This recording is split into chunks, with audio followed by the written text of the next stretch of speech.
we live? I don't. Are we? Yes, I think think we are. Hello. All right, everyone. Hey, welcome to the Tuesday night podcast. As you can tell, Kat is not here tonight. She will be here later on. She is currently in auction school right now, and I think it goes to roughly about 9-ish. So she'll be popping in after that. Today, I have my co-host, Thrifting Vegas here, Tiffany. She'll be with us, and we have American Arbitrage, Cary, and Lady Arbitrage, Dawn here. So what I'm going to do is I'll make them big. They can give a little background about each other, but many of you guys probably already know them, that they have been on here multiple times. So I'll let Cary go first here. Hey, everybody. I'm Cary. Nice to see you all again. I'm American Arbitrage. I've been a reseller for like 12 years. I do videos on the YouTube, on the Instagram, on the TikTok, and I have my card channel. I do American Arbitrage cards now, if you guys want to check out sports card content as well. But that's basically what I do. I just do content and sell stuff all day. That's my life. All right. Thank you, man. All right, Lady Arbitrage, you ready? Yep. I'm Dawn, Lady Arbitrage. I've been reselling for about 12 years. I'm on Instagram, TikTok, Facebook, and I don't really do YouTube that much. But I quit my full-time job about 2 years ago, and now I do this full-time. Awesome. And Thrifting Vegas, Tiffany, I'm going to make you big. Give a little back about yourself since you're the co-host for tonight. Hello, everybody. It's so fun to be here, filling in for Kat. If you don't know me, I'm Tiffany, Thrifting Vegas. I have a YouTube channel. I'm on Instagram. I have an eBay store and dabbling in whatnot.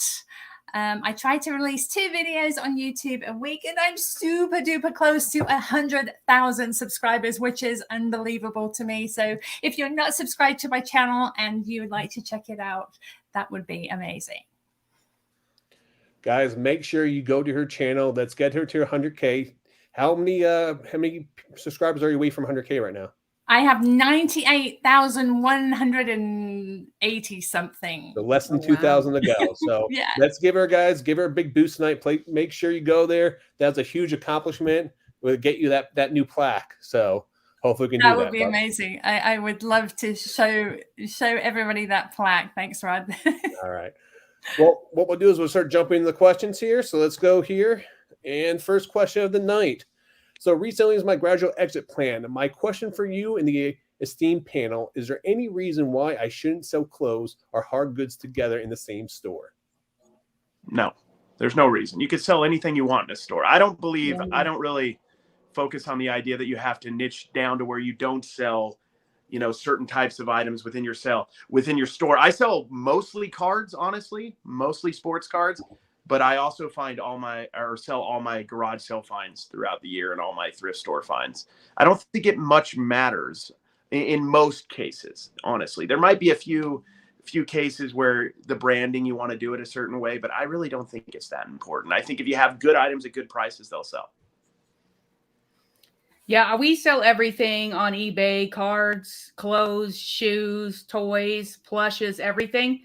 I would think if you wanted to niche down a little bit, I might go, like, if you want to just do clothes, maybe just put your clothes extra on Poshmark or something like that, as well as your eBay too, if you wanted to do something like that, if you thought it made a difference. I sell clothes and hard goods and shoes and everything in my eBay store. But as time goes on, sometimes you realize that there are things that you don't really like selling. So you can gradually phase those out and just stick to the things you really enjoy selling, things you're passionate about. And when you're listing those, you'll find it brings you joy to do that. And it creates a better listing. It creates excitement, and you just enjoy your job more. So that's the benefit of starting out big and narrowing down your store. So I'm just like everyone else in this panel. I do sell everything in my store, and I don't see that being a problem at all, especially if you're starting out or this is your exit plan that you're building up. So building up, I mean, you got to find what you personally like. As Cary said earlier, things will change sometimes. He wasn't selling cards years ago. Now that's something that you really started niching down now, back to focus on because something that you enjoy doing. And there's items that I used to sell in my store that I no longer sell.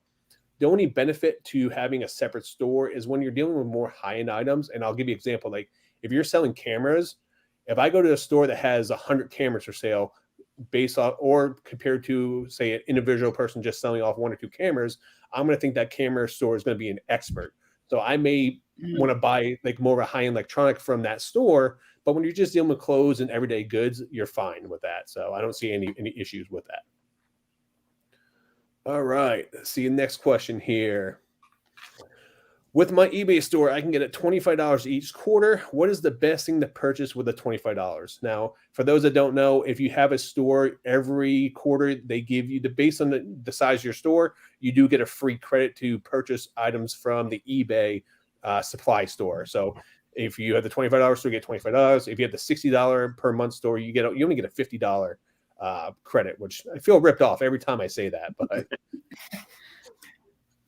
yeah, really it all depends on what you sell in your store. I mean, if you sell nothing but VHS or VCRs and stuff, you might not want poly bags. You might want boxes. So for us, I'll tell you what we like to get is the biggest poly bags we can get, which is a little bit more than $25, but you get that $25 off.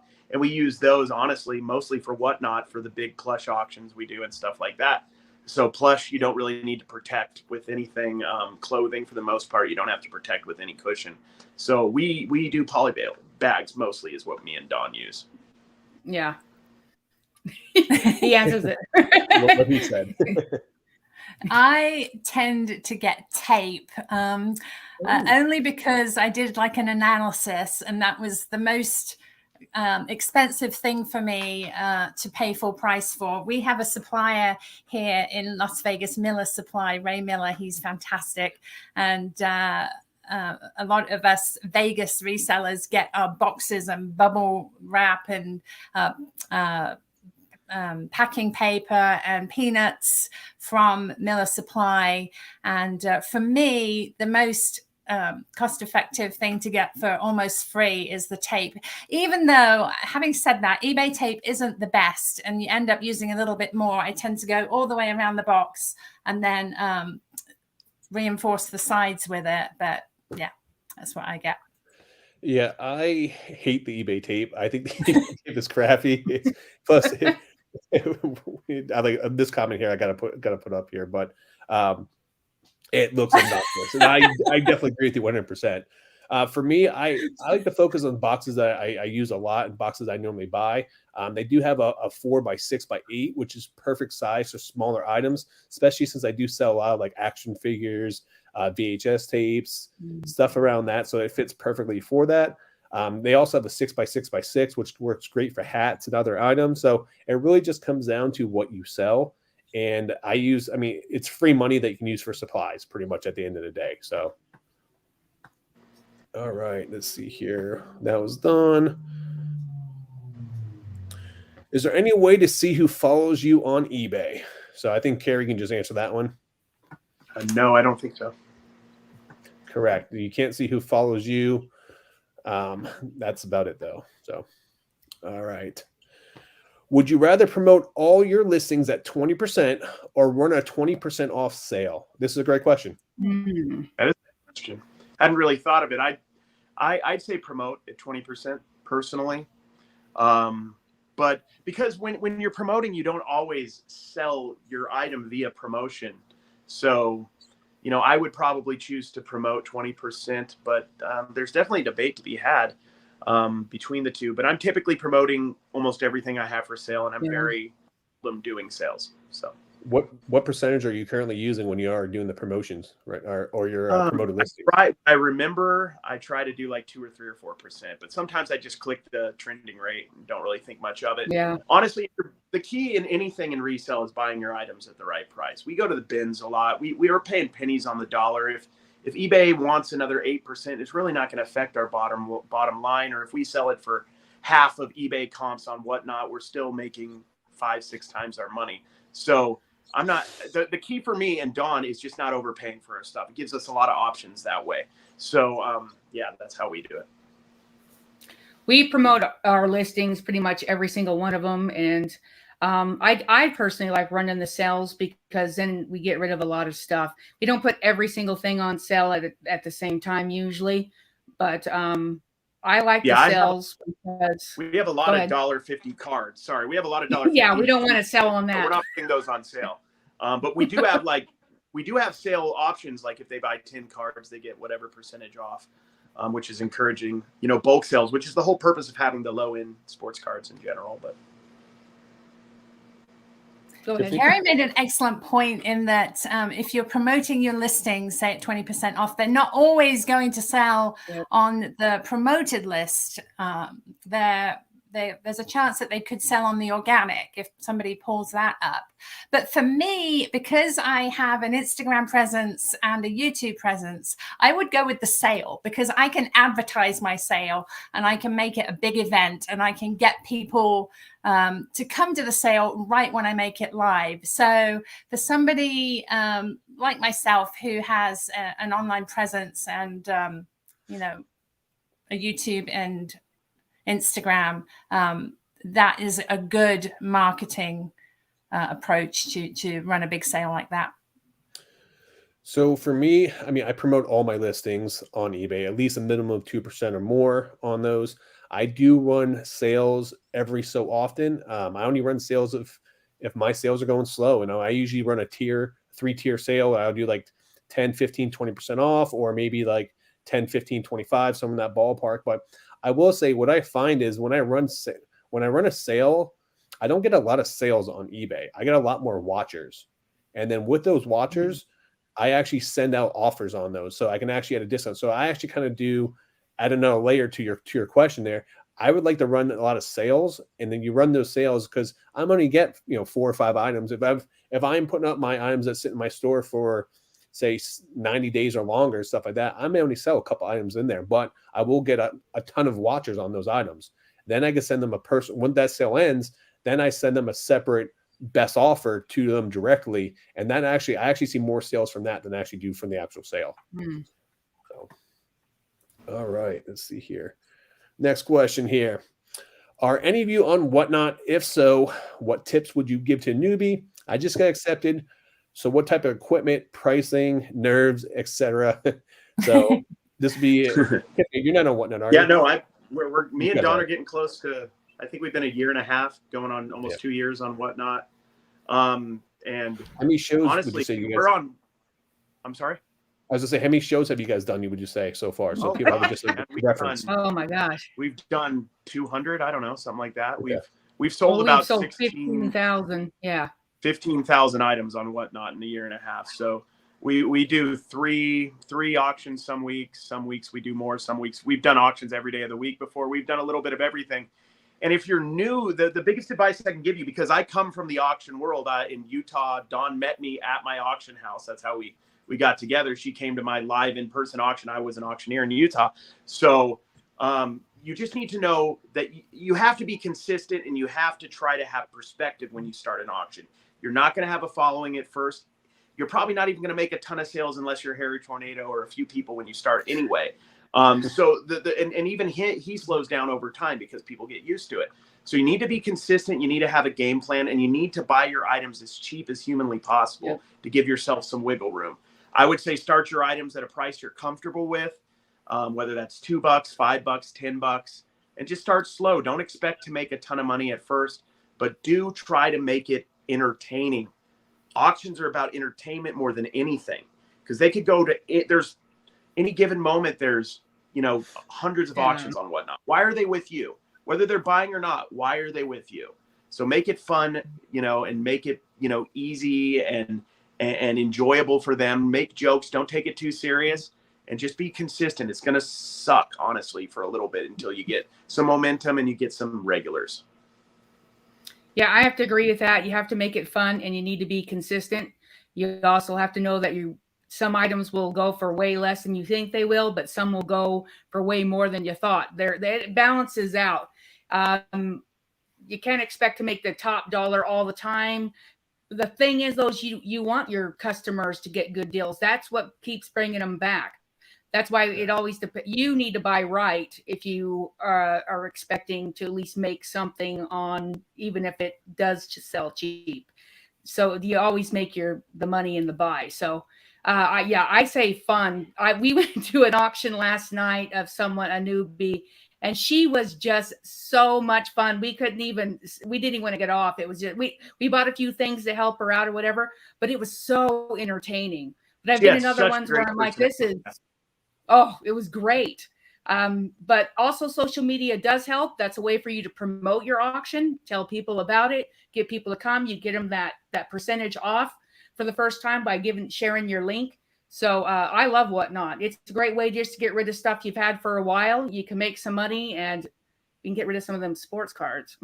I love how she just snuck that in there at the very end. That's what she really wants me to do. Yeah. Yes. The great thing about Whatnot for me is there's no right or wrong way to do it. If you're comfortable in front of the camera, be in front of the camera. If you're not, you can hold your items in a light box and you never have to show your face. You can do one item at a time. You can bring in a lot for choice. You can do giveaways. You can not do giveaways. You can do high-end, high-dollar items starting high, or lots of little stuff. It's up to you. It's what you want to do, what you feel comfortable with. As far as equipment, I just use a light box on my phone and one of those little tripods to hold the phone. It's not really necessary to have a big output to start with. And as far as getting an audience, these guys really covered it as far as being present on social media. Instagram is great. Let people know that you're getting on Whatnot. And one of the most valuable things that I did, other than advertising on my YouTube and my Instagram, was going to other people's sales. I made it a point to drop into 2 or 3 sales every single day, make friends, be present, be fun in the chat, be helpful. If somebody asks a question, try to answer it, and buy a few little things to help out the seller. And then what you can also do once you've started having regular sales is a feature called a raid. When you end your sale, you can send all the people in your sale, in your room, directly into somebody else's. So beforehand, have a look and see who's going to be starting right after your sale. And you can even get in touch with them. Say, hey, I'm going to raid you, or let's, set something up where we switch off. A good trick is sometimes raid a bigger person. Raid somebody who's got 500 in their room, and that will get them to know who you are. Even if you've only got 20, they'll still notice you and be grateful. And then the next time, raid, if you've got 25 in your room, raid somebody with only 3 or 4. So just try different things, see what works for you. So we get these questions every week. So I like to kind of just expand on this just to help out a lot of people that ask questions here. But one thing, and I think, Cary, you may have said this on the Trash Cast podcast, and it really hit home when I heard this, is Whatnot is not a selling site, is a social media platform. So if you have to remember, so if you approach Whatnot as a social media platform, what is entertaining when you're on Instagram, Facebook, if you take that approach to Whatnot, you will be successful in that. But now, for a lot of the newbies that start out that don't have a social media following, for the panel here, do you guys recommend that they just focus on one different category or branch out to multiple categories? Because we do get that question a lot here, and I think that could be very beneficial because, people start building a following in one category and then jump over and then, I've heard some disaster stories on that. Yeah, I think you should focus on one category if you're passionate about something. And if you like, it makes obvious sense. Like if I was doing it and I was new and I didn't have any social media following to do sports cards, that would make sense. So I would suggest in almost every case for that to be how you would do it. And then if you're consistent, you're always in there and you're doing all the things Tiffany said, like going into other people's auctions, being social, supporting them, rating them, you will get known in the community. And and that happens everywhere, because it's social media. When I started Instagram, I would just go comment on other people's Instagram posts and videos. When I was on YouTube, I'd go on lives and talk. I would go to do stuff with as many people who would let me. And that's how you get your name out there. It's just legwork, and you just get out there and you let yourself be known to people, and over time you start to get some regulars. And especially if you do something super niche, like if you're doing graded comic books or like Rod, you would probably love it, graded VHS. There's not a lot of people on Whatnot doing that consistently. If you did that consistently, for example, and you were there, whatever schedule it is, once a week, twice a week, you could get people, and then honestly become a pretty big deal on Whatnot without any social media following anywhere else. Yeah, when we first started, we pretty much stayed in one genre. It was toys when we very first started Whatnot. And then we tried to be consistent. We tried to make it first auction we started, we thought, okay, we're going to do every Monday at a certain time. And then once that was successful, we went to we started doing Mondays and Thursdays. And then we went and we started doing cards on Monday night, Tuesday night, Wednesday night. And we just kept, as it got better, we just kept adding days or whatever, but we pretty much stuck in the same genre. That way people knew, okay, it's Monday night. They're going to be on tonight at 6. And it worked for us. Right. All right. Carrie's first point was absolute gold. Do you remember what it was? I don't at all. Sell something that you're passionate about, because that comes through in a live sale. Something you're passionate about, something you know about, something you can share valuable information about. If on Whatnot, a lot of people in your room are going to be resellers. They're looking for a deal so they can resell what they're buying on eBay. So if your sale comes with valuable information that is educational and entertaining and something they can use as they expand their business, they're going to come back to you to learn more. And I think that's a great point. I mean, I said, you should literally spend like 2 weeks just watching everyone's auctions and write down what you love and what you hate from those auctions, because there's people that aren't prepared. They take 2-3 minutes between listing up items, and you can see the people just drop out there and move on. I mean, there's, but people are quick and fast. Have you ever watched Cats? She has everything already listed on there. She goes right down the line, one by one, and it's quick and to the point, and that's huge. And that's really, really big on there. So that's a big thing, Rod, if I can add to that a little bit, is speed. People, just keep moving. And that helps too, because you'll get over the one that didn't sell for what you wanted to, or didn't sell at all, or whatever, quicker if you're going fast. You want to keep it entertaining. And one of the biggest things, and one of my biggest pet peeves watching auctions, is people just having no plan and just meandering and not going to the next item, or not even knowing what their next item is. You just want to what do you want me to sell, or blah, blah, blah. And I learned that from doing auctions for years and years. You got to keep people's attention.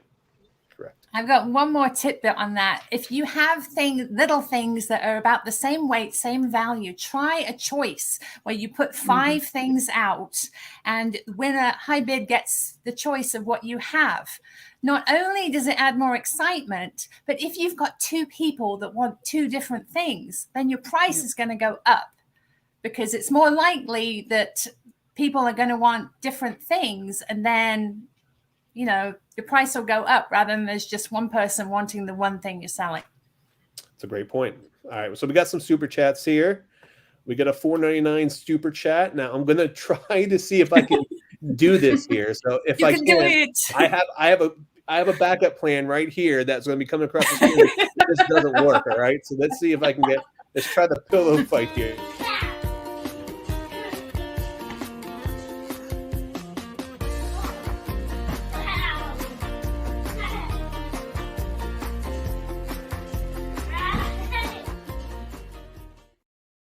Yay! All right, I was able to do it. All right, so now how do I get back to where I was? All right, here we go. Here, we actually get another super chat here, and it was someone actually, I think, with you guys were just hanging out with recently down at the Reseller at your Trash to Cast meetup here, and we got a question here. So Resell to Ride, who was just recently on, awesome panel this week, still recovering from the Trash to Cast bash.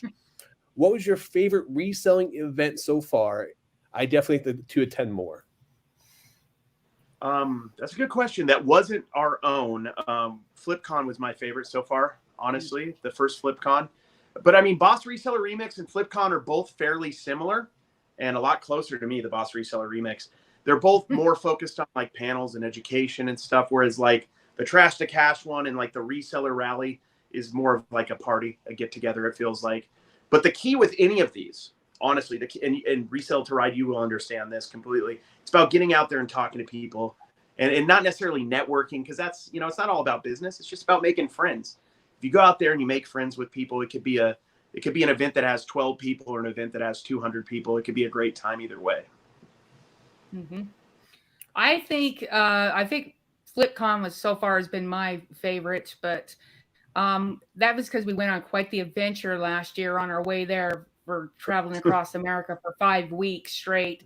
And then the Boss Seller, that was a lot of they are similar. I really enjoy both, but we are going to that one in Cincinnati. What's that one called? Yeah, I've never been to that either. I enjoy them all. I'm forced to go to the Trash to Cash ones, whether I like it or not. Yeah. That one's not. That's the worst. I guarantee you this. That is the worst.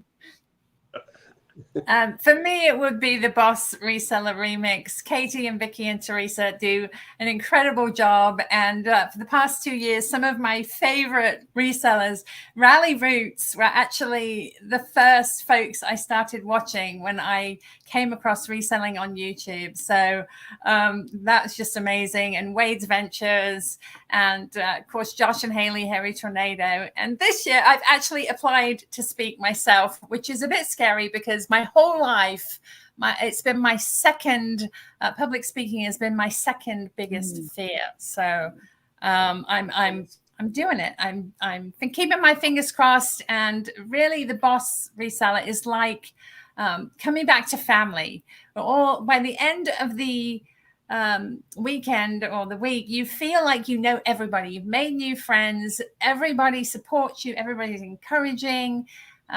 Just so much help, so much information, and you make lifelong friends that even if you don't have a support system in your immediate vicinity, it's one you can hold on to and reach out to the whole year after going to Boss.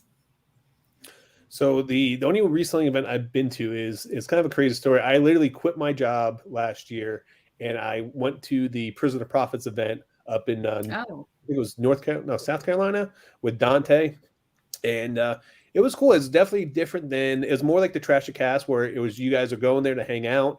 It was a 1-day event. We got there. There's probably about 40 or 50 of us there. That's actually where I met Kat that weekend there, and we played. We go to Topgolf. We went to Topgolf for a couple hours there, drank some beers, hung out with everybody, and then Dante had a private pick set up at a local bin store. So we all went to a bin store together, and he literally hid probably about 40 envelopes full of cash and prizes throughout all the bins. So like the Amazon bins. So we went through, we picked through, and people were pulling out cash, finding items. Everything in the store was $7, so people are finding items to resell and pick up and stuff like that. But it was a great time. I mean, and just like you were saying there, Cary, it's not all about networking. It's about just meeting people and having a good time. And you literally made friends on that. If from going to that one event, I met Kat. Kat asked me to come on the show here, and then it was just at the same time that Julian was leaving, and that's how I literally became the co-host of the show. Just basically, just being right place at the right time, and me and her hit it off. We had a good time there, and but I ended up meeting like Dave and Kevin, NC Picker and stuff like that. Now I've gone picking with Dave. I'm going up to see Kevin, going picking with him. So, I mean, I made a lot of good contacts there. I'm going to hang out with Leroy. And the next day we all went to the flea market, and like OBX Picker. And yeah, Leroy's awesome. So I highly recommend trying to go as many events as you can. If it's the panels, if it's for education, if it's just to hang out, they are extremely beneficial. So. All right, let me see here. Let's try to do one of these. All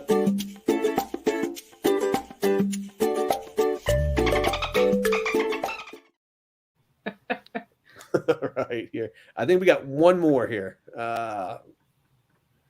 And I can't find it. We'll get to it here in a second. So let me go to another question here. Dave won. Yeah. So Dave gave a super chat. He wants Cary to make the dolphin noises. Yeah. Oh, you want? I want to too. I want to do the backup plan. Make Cary make the noises. Okay, we'll do that one next here. Okay. Here we go. We got one here. Yay. Hello, everyone. How are you doing tonight?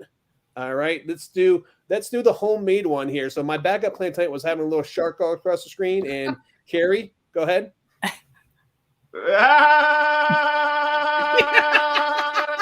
don't know what a dolphin does. Perfect. I have no idea what noise. I hope you liked it. That was what we were going with. That's what we have. So. It's art, guys. It's art. It's art. It's artistic. All right, let's go another question here before the show really gets off the rails here. All right, I think we've done this one here. All right, let's go to the next one. All right, so how often do you guys look at your analytics, like your traffic and your views? Not very often. I probably should more.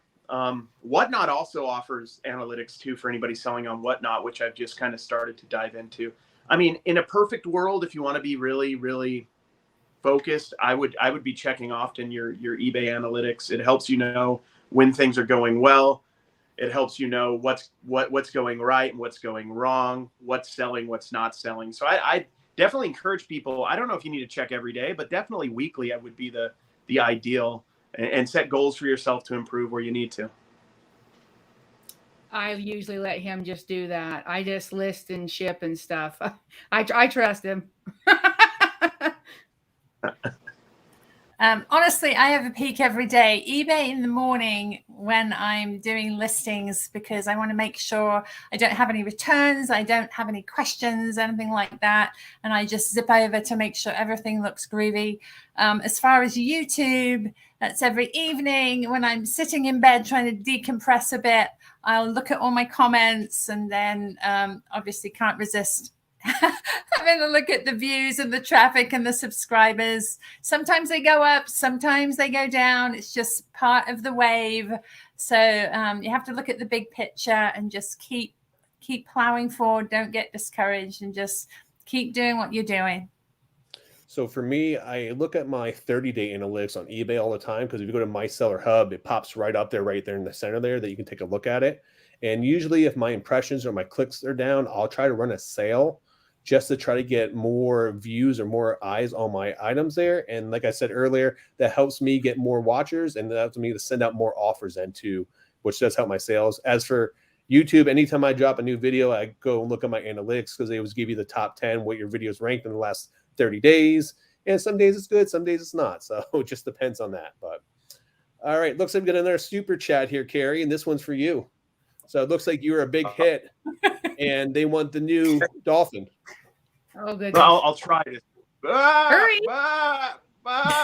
Wait, no, that was There we go, Dave. Hope you're happy. So that's good enough, Dave. That's all you get. All right, next question here. When you have two eBay user IDs stores, can you link both of them to have the same bank accounts? I don't know. I would assume you could, but I don't know.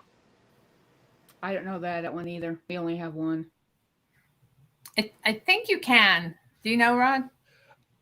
I think previously you were allowed to, when you had a PayPal account, you could link like up to like 4 to 6 accounts maybe through that. So, but I know with like PayPal, you can actually have multiple email addresses that would have for separate stores. So when they switched over, I don't know the answer to that one. So you probably have to just do a Google search on that one, or reach out to customer service on eBay, and they'll probably be able to give you a better answer on that. If anyone in the chat knows, leave it down below here. Yeah, so we someone answered that red Cardinal Treasures. Yeah. All right, here we go. What did yes, she say you here? can. Yep, I have 2 stores with the same bank account information. So there you go. Okay. So the question is yes. All right. Awesome. All right, next question here. How do you store your empty boxes? Do you guys tear them down or leave them whole? Just leave them whole. I mean, like, yeah, we just stack them. We get them at Walmart. We're not doing anything fancy, and we'll stack them, lean them up against a wall. Nothing crazy. We're not as organized as some people are. That's for sure. As you can tell behind both of them. I mean, I couldn't tell your we background. just store Look, everything in the closet. With the ones that I receive, like Amazon stuff, my daughter is guilty of ordering bits on Amazon. I'll leave those, but the ones that I purchase, ever since starting Whatnot, I've had to start buying the little boxes. I get 5x5x5s and 6x6x6s, because when you're doing Whatnot, hard goods, you're selling a lot of stuff. But if I have big boxes and I have several of the same size, I'll break some down and leave some whole. But there's nothing worse than having this weird shaped thing that you've got to ship, and my sort of visual acuity is such that I need to see the box to know if it's going to fit. I can't look at the side. Chris will look at the side. Oh no, that's not going to fit because it's 12 by 18. I'm like, I have to see it and sort of put it in there. So, yeah, some of each. Hi, Sue. So my wife has about 10 Amazon packages show up to my house per day. So if I don't tear down the boxes, my house would just be completely covered in boxes. So I usually tear them down, and I put them, I have shelving units in my garage, and I actually try to slip them behind my shelving units, the bigger ones. And then I actually have a big shelving unit that I have all my boxes per size on there, which, for shipping purposes, it really helps out. But yeah, a lot of the bigger ones or awkward ones I'll put behind my shelving units just to kind of get them out of the way there. So, all right, see your next question here. eBay sales have been slow. What have you done to create sales? What we've done lately, and it's helped a lot, is it's just the simple. I know everybody says it all the time, but it's list more. So there's two things I do. I have kind of a particular store with a particular setup. I do a lot of sports cards, and I have a super nice scanner that I use, and I have a program called Card Dealer Pro where I can list, thousands of cards a day if I want to. So first off is I like to get a chunk of maybe 50, 100 cards, put those through eBay every day when it's slow, because that's like what's that? The EKG, the thing that kind of brings your store back to life, a little jolt. And then the other thing me and Dawn have been focusing on recently is we try to focus on doing $200 worth of items every day that are non-sports card. So that when we are making sales, it's not, only 2 and 5 and 6 and $1.50 cards. It's also, a $40 weird, creepy clown statue we have for some reason, so that's what we do. We list, and we list more if we need to. It's really a numbers game with eBay. It's about being consistent with your listing and listing things that people want at the prices they're willing to pay. I think it's really just that simple, honestly. Yeah, I'd say our listing is helping us a lot, because we kind of stopped for a little bit, and then it was just mostly cards. Now that we've been doing the home decor and the plushes and all that stuff again, it seems to be getting better. And then we've done a couple of sales. Other than that, that's about it. Yeah, everybody knows that the key to sales is list regularly, list every day. If you can't list every day, set up some drafts that you can just push a button and they go live. But every single day, something else is think about the season. What are people buying at the moment? We're coming into spring. If you sell clothes, shorts and tank tops and sandals, if you sell beauty products, what are people buying? They're buying sunscreen. They're buying scrunchies. Think about the season. There is an ongoing debate about should I delist and relist? Personally, I don't do that. If I'm going to do anything, I tweak. I switch around my pictures. I make a different picture, my main picture. I will change the price up or down just a little bit. Something that shows that item is active. It sends it to the top of the search when you make changes like that. But the main thing is be active on eBay. The algorithm likes activity. The more activity you put into your store, the more visibility your items will get. I mean, they're all great points, and they're definitely right on all those across the board, but consistency is key, and listing is going to be the biggest thing for me. I do try, like I mentioned earlier, I do run sales just so I can get more viewers on my items so I can send out offers. If my sales are super slow, I may send out a little bit bigger offers just to kind of get things started again. Right now my store is extremely struggling really bad because I literally got married. So I was gone for a week, and then I literally went to Europe for my honeymoon, so I was gone for 10 days. I put my store in vacation mode, and then when I got back, I had family in town for 4 days. So literally my store was shut down for 2 weeks, and now I'm struggling to get it back going and stuff like that. So I'm trying to do everything that you can right now to just get it kicked back in gear. I would say also too, set yourself listing goals. If you need to make, say, I don't know, for me personally, I try to list $500 a day. I try to list at least 20 items. If I don't hit 20 items, I at least want to hit my $500 per day, because if I list for 30 days, that's $15,000 of new items being added in my store. So I can keep that money continue to come in and stuff like that, because if it doesn't hit now, it will hit 3 weeks from now or a month from now. But the key is just consistently listing. Also too, if you're having, for people that struggle getting their listings up, get a dry erase board. Something has a calendar on there, and write down every single day how many items you list and the amount of money you list per day. And then, if you have a slow day, or if you have a day that family gets in the way, it's okay, because then you can, you set your daily goals, and then you set your weekly goals, and then you have your monthly goals. And if you need to put extra time in one day so you can meet that weekly goal, if you need to put extra time in, or if you're ahead of the game, there is a good way for you to track what you're doing per month. So I would say try something different, because definition of insanity is doing the same thing over and over again and expecting, the same results or different results. So, but all right, next question here. Any suggestion for building a whatnot following with minimum or no social media? Consistency. Well, like you said too, like I think being in niching down as much as you can at the start is really good. So like, if you love, Disney collectible pins, like niche down into that, something super specific where you can get a following quicker, because there's going to be people looking for that. But just be consistent. You have to have a plan. You can't go like, I'm just going to do an auction, prepare one auction without a plan for further auctions. I think you need to go, I'm going to give this a 3-month, 6-month, 1-year try. I'm going to do an auction every week, 2 times a week, 3 weeks, 3 times a week, whatever it is. And I'm willing to put this much time and this much money into it. Whatever happens, happens. And it depends on, the situation you're in. You might not be able to risk that much. You might, have to only do small auctions or something. And then, like I said before, start your items at prices you're okay with. And maybe you only sell 1 or 2 items in an entire auction because you have to get a certain amount for them. But over time, that'll improve if you're consistent, and just be positive. One of my big pet peeves on Whatnot is when people are like getting discouraged live, that their stuff isn't selling, and you're getting upset with people. That's never a good idea. You want to put on the game face and never let anybody know you get discouraged. You could always, DM somebody like us afterwards and we could talk about it. But, you want them to have a good experience, because they'll come back. They might not have money that day, but they may come back to the next auction when they get paid and spend some money. Yeah, I would agree with him. Niche down, try to stay consistent, plan the same days a week if you can. If you do have a minimal social media, use it. Talk about it, do stories about it on Instagram, any social media you have. You usually get the link, or people get the discount. If they use your link, that usually helps to get people in there to buy, because they're getting something in return as well, and they're going to help you out.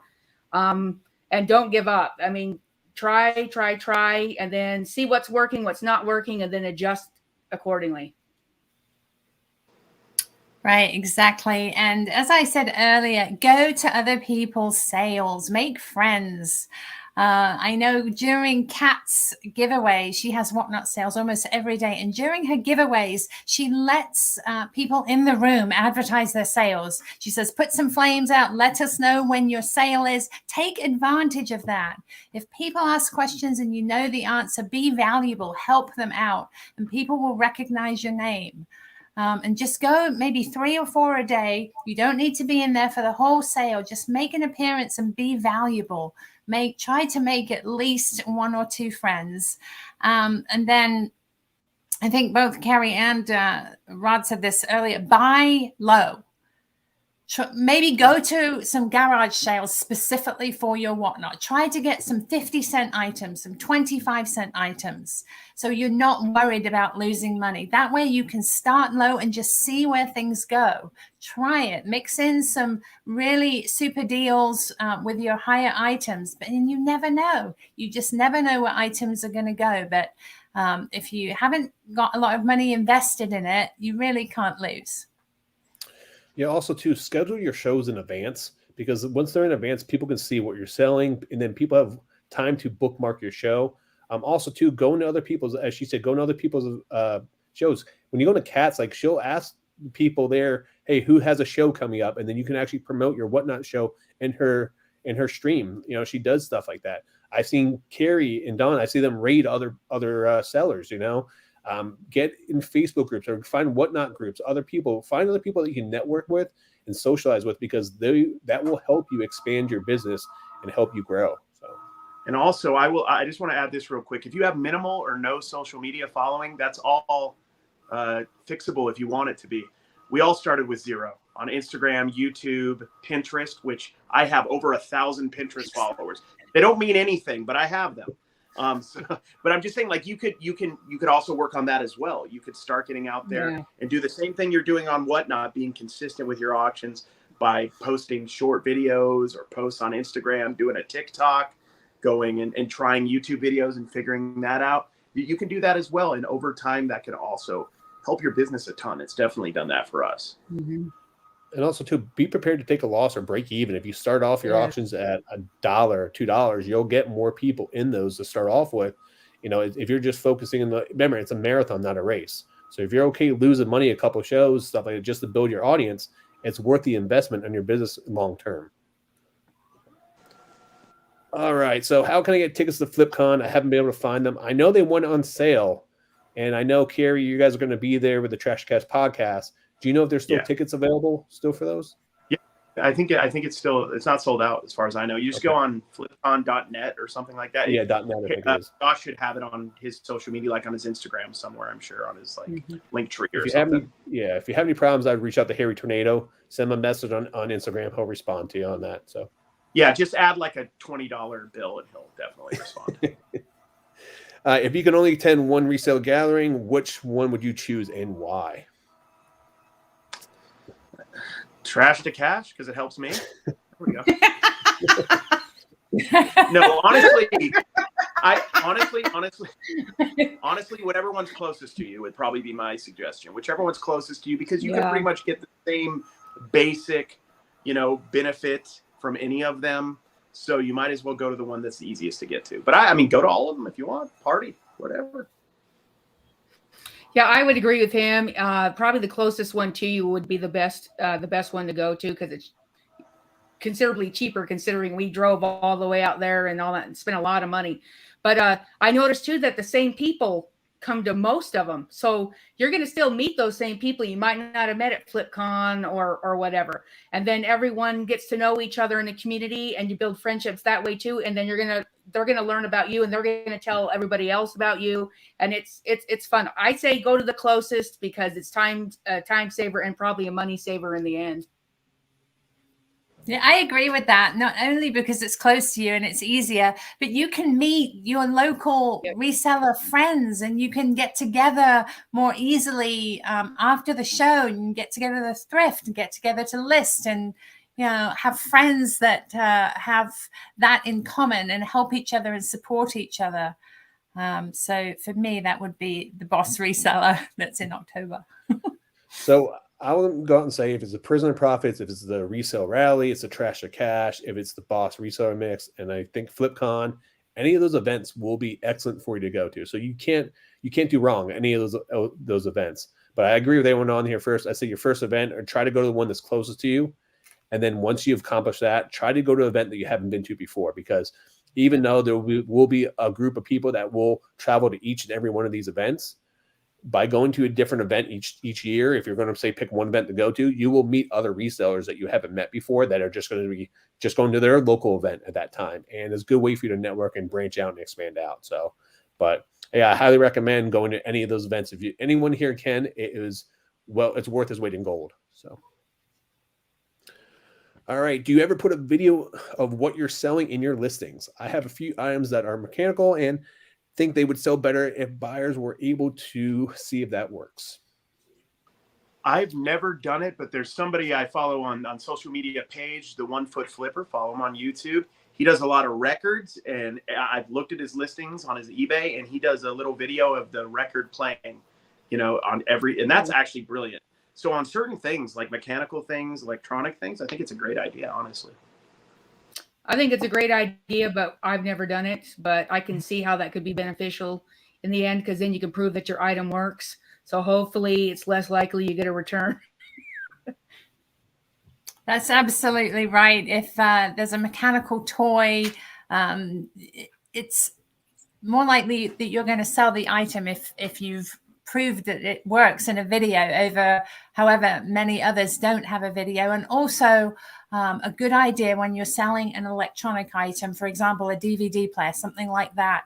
In the video, show the serial number. Show the serial number, turn it over, then show that it works. That way you're not going to get somebody buying your item and then returning a broken one, anything like that. And make it known in your description that you have the serial number, you made a note of it, and that way you can avoid any shenanigans with dishonesty. I started doing that with all my video game consoles many, many years ago because I was getting returns and they did not match up to the pictures that I was getting. So I learned that one the hard way there. But I definitely agree with all of them. Anything mechanical, anything electronical is the best way to see it in action. If any of you guys follow Shed Flips, Lonnie does it. He's been doing it for years, especially when eBay used to only allow you to put 10 to 12 photos in there. He would take video all the time, and you can actually upload it directly to YouTube. Directly to eBay. But previously, you would have to upload to YouTube, and then you can copy the link and bring it into it. It also works too if you're selling giant lots. Like Cary, if you're going to sell a lot of like 100 cards, you can actually take a video of that and go through the whole pile of cards so people can see instead of taking 24 photos of that. I've seen it done with giant lots of action figures. If someone has 50 or 60 action figures on there, they will take a video of those action figures or that giant lot of items, because you can take a quick look at all of them instead of going through taking up to 24 photos. You'd be there all day. So it's just a different way to help out your buyer. And I think anything you do like that may take an extra minute or two. Make sure it's worth worth its while. It's a higher end item or something that's worth more valuable. Yeah. Well, that's not going to do it. Sorry, Rod, I keep it. No, go ahead. I'm used to cash to cash pop where I interrupt. But like it's somebody was saying like it takes a little bit more time to do the video and you have to sometimes go on the computer to do it. So I wouldn't suggest it for everything, because I think the most important part of eBay is just getting your listings up. They don't need to be perfect. Of course, if they are perfect, your items are going to sell a little bit faster, but there becomes like at some point the returns are diminished to a point where it doesn't make sense. So yeah, like a lot of cards makes a lot of sense, music, electronics, but you don't need like a video of a single card flipping it around, for example. Like there's just certain times where it just doesn't make sense. But now if that was a $500 sports card, it would be worth its while to do that. Because I don't sell those, Rod. Yeah, all right, where I just came in. Where's Kat? So Kat has been fired. I officially took over the show now. Or she's in auction school. She has her story and I have mine. And she should be here probably within the next, what time is it now? Probably within the next 10 minutes or so, she should be popping in here. So she's right around the corner. So, all right, let's see here. How many eBay auctions can you do at one time? I don't know what the limit would be. Honestly, I think you could do as many as you can do listings, right? I would think. I haven't done an eBay auction in forever, to be honest. Yeah. We haven't done an auction in a long time on eBay. I haven't either. The only reason I do an eBay auction is if I have no idea what I've got, and I'm going to start it really, really high and see if it goes anywhere. If it doesn't, I bring the price down a bit and relist it for buy it now or best offer. So it's really going to come down to your restrictions on your account. Just like how many items you can list or how much items you can list per month. You do have a limitation on how many auctions you can do, because the auction counts as a listing. So you just would have to go to your My eBay store. If you go in there, it actually will show you like you can list 10,000 items this month or 10,000 auctions this month. It just really comes down to what your limits are with that. All right. Are you guys going to have to get an auctioneer license to do whatnot in the future? I knew that question was going to come up tonight. Thank you, Kat. Who knows? They may make us. There's certain laws that are coming up in different states. Whether they're actually going to enforce them is a whole nother idea and a whole nother topic. Here's the thing. We'll know when it's time, because we'll be being told. So I don't like to borrow worry any more than I need to. I worry enough as it is. So here's the simple solution. If you need an auctioneer's license to do whatnot and you want to do whatnot, you go get an auctioneer's license. Simple. Yeah. Also, when we were in Utah doing live in-person auctions, in Utah, you don't need one. Yeah, So I there's would assume that 27 whatever the states state law don't is have what. auction licenses. Yep. So I'm assuming if you don't need one for a live auction there in the building or an in-person one, you wouldn't need one online either. So I guess it just depends on the state you're in. Mhm. Absolutely. It's on a state-by-state basis, and there's a list of states with a summary of their rules if you do a search online. Obviously, I'm in Nevada, and there's no requirements for having an auctioneer's license to do Whatnot or eBay auctions. In my opinion, I think eBay and Whatnot are going to work something out, because if states start requiring everybody who wants to do Whatnot to have an auctioneer's license, then they're going to have to drag eBay, every single person who has an eBay auction into that. And eBay is so well established and so strong that, again, in my opinion, eBay and Whatnot, between them, are going to figure something out with the states to avoid giving all of us resellers additional headaches. I would be astonished if they ever really went after that with individual eBay sellers or Whatnot sellers. I'd be astonished if it ever went that far. So just to clarify, if you're just listing buy it nows on eBay, the auction license doesn't pertain to you, because you're just selling item like you would on any other marketplace. It's when you run the auctions that would really, I think that's what really would put the red flag up in regards to that. But it's really going to come down by state. I mean, if the people that have been on eBay for a very long time, I mean, this is really similar to the tax issue. You know, before you had to take all your own taxes, you were required to do that. eBay is just a selling platform. Whatnot is just a selling platform. So you are required to, by state, to meet those, regulations, meet those requirements for your own business, because you are running a business as yourself. So just keep that in mind when it comes to it. But, I think eBay will step in, they will make it work for everyone. Just like they did when they started taking, you guys remember, certain states started taking tax through eBay to try to really alleviate that from us. And now it's just pretty much universal across the board, where eBay takes all the taxes. So that takes it off our shoulders. So I can see something like that coming down the line, where eBay steps in, or they try to, eBay has an entire team that works around the clock to, try to work on our favor for different things. When it came to taxes, it came to regulations, came to laws, stuff like that. They have a whole team that just focuses on that. So. All right, where were we here? Let's see here. I don't know what dolphin sounds like. You ever watch Cats Lives? Yeah, I just don't remember. I have a terrible memory. I remember, I remember vaguely. I don't know if you were reading the chat, but people said it sounded like a sheep, sounded like a dying sheep. No, but I mean, that's part of the fun. I want to be ambiguous on whether it's a dolphin or some other animal. I want you guys to determine that for yourself. So he was really trying to start a debate in the chat here of what was going on here. All right. So that's what this live big plan. Whether I'm making a correct dolphin noise or not. Forget eBay. I mean, that's what happens. Talk about dolphins. For those that don't know, this is why this guy has 3 degrees. All right. This is what the things he does with his degrees. All of them completely wasted. So. Yeah. All right, we got a super chat from Barbara. Thank you so much here. And let's see here. What are we going to do? Let's go, Dalton.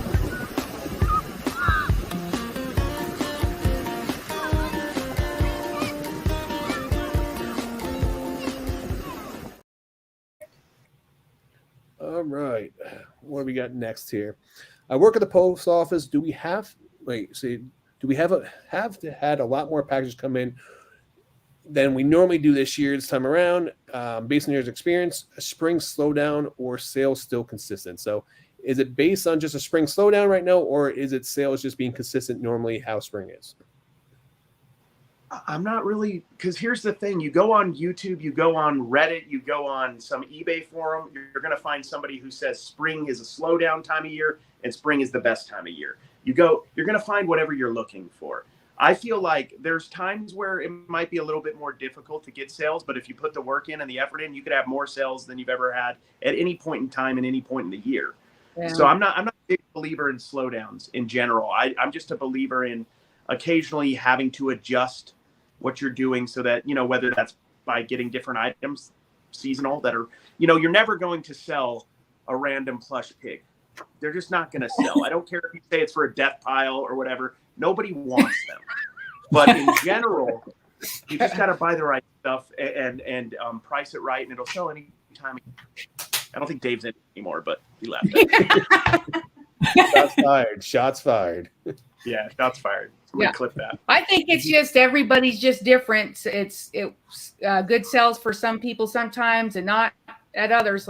But she was saying, you want to list your stuff for the spring, like the clothing and all that around the I can't even think, winter clothes for winter, summer clothes for summer. The other thing, like with the sports cards, I noticed Cary does, like when it's football season or whatever sports going on at that time, he literally watches the games and he's like, this guy's having a good game. I have his card. I'm going to go list it. Or if this guy's having a really good game, I have his card too low. I'm going to list it high. He's literally changed the price during a game based off of the game. Yeah, a good game. And it's literally made 3-4 times as much money based off of that. So, I mean, I guess it just depends. It's good for some, bad for others all the time. Just be consistent, list all the time. And it should balance out at least. Absolutely. It depends on what you're selling. People need stuff all year round.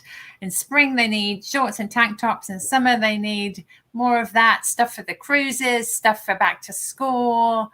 The comment, it sounds like she's saying that there are a lot more packages coming in, and I would take a guess that has something to do with Whatnot. Whatnot has shown us that throughout the year you can consistently sell anything to an audience. So it's definitely what you're selling and when, and because people need stuff all year round, right? You're buying stuff. You yourself are buying stuff all year round. It's just what you're needing at that particular time.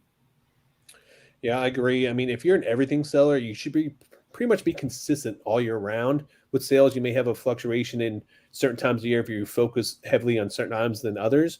If you're someone who just sells winter coats, right now you're probably not going to be selling a lot. If you're someone who sells baseball items, it's baseball season right now. You're going to be selling gloves, bats. This would be your busy season. But also too is, if you guys remember, eBay was an 800-pound gorilla in the room for many, many years. There's no other competition for eBay, and now you have Macari, you have Etsy, you have Whatnot, you Bonanza. have Poshmark, Bonanza, even though Kevin's the only one that sells on there. It's one of those things that you have these other platforms now, so people are selling on other platforms. Now, if even each one of those platforms just takes away 5% of eBay's business away, that's a big chunk of people going to other places now that can sell. Facebook Marketplace. There's plenty of items to sell right now. So if you are slow, try cross-listing. Look at the other platforms there. We talk about List Perfectly a lot on here. It's something that a lot of us do use, and it does help you, broaden, take those same items you're listing and easily list on other platforms. So it just really comes down to what you're selling. All right. Does anyone? Well, hello. All right, Kat. I'm gonna stay where it put me.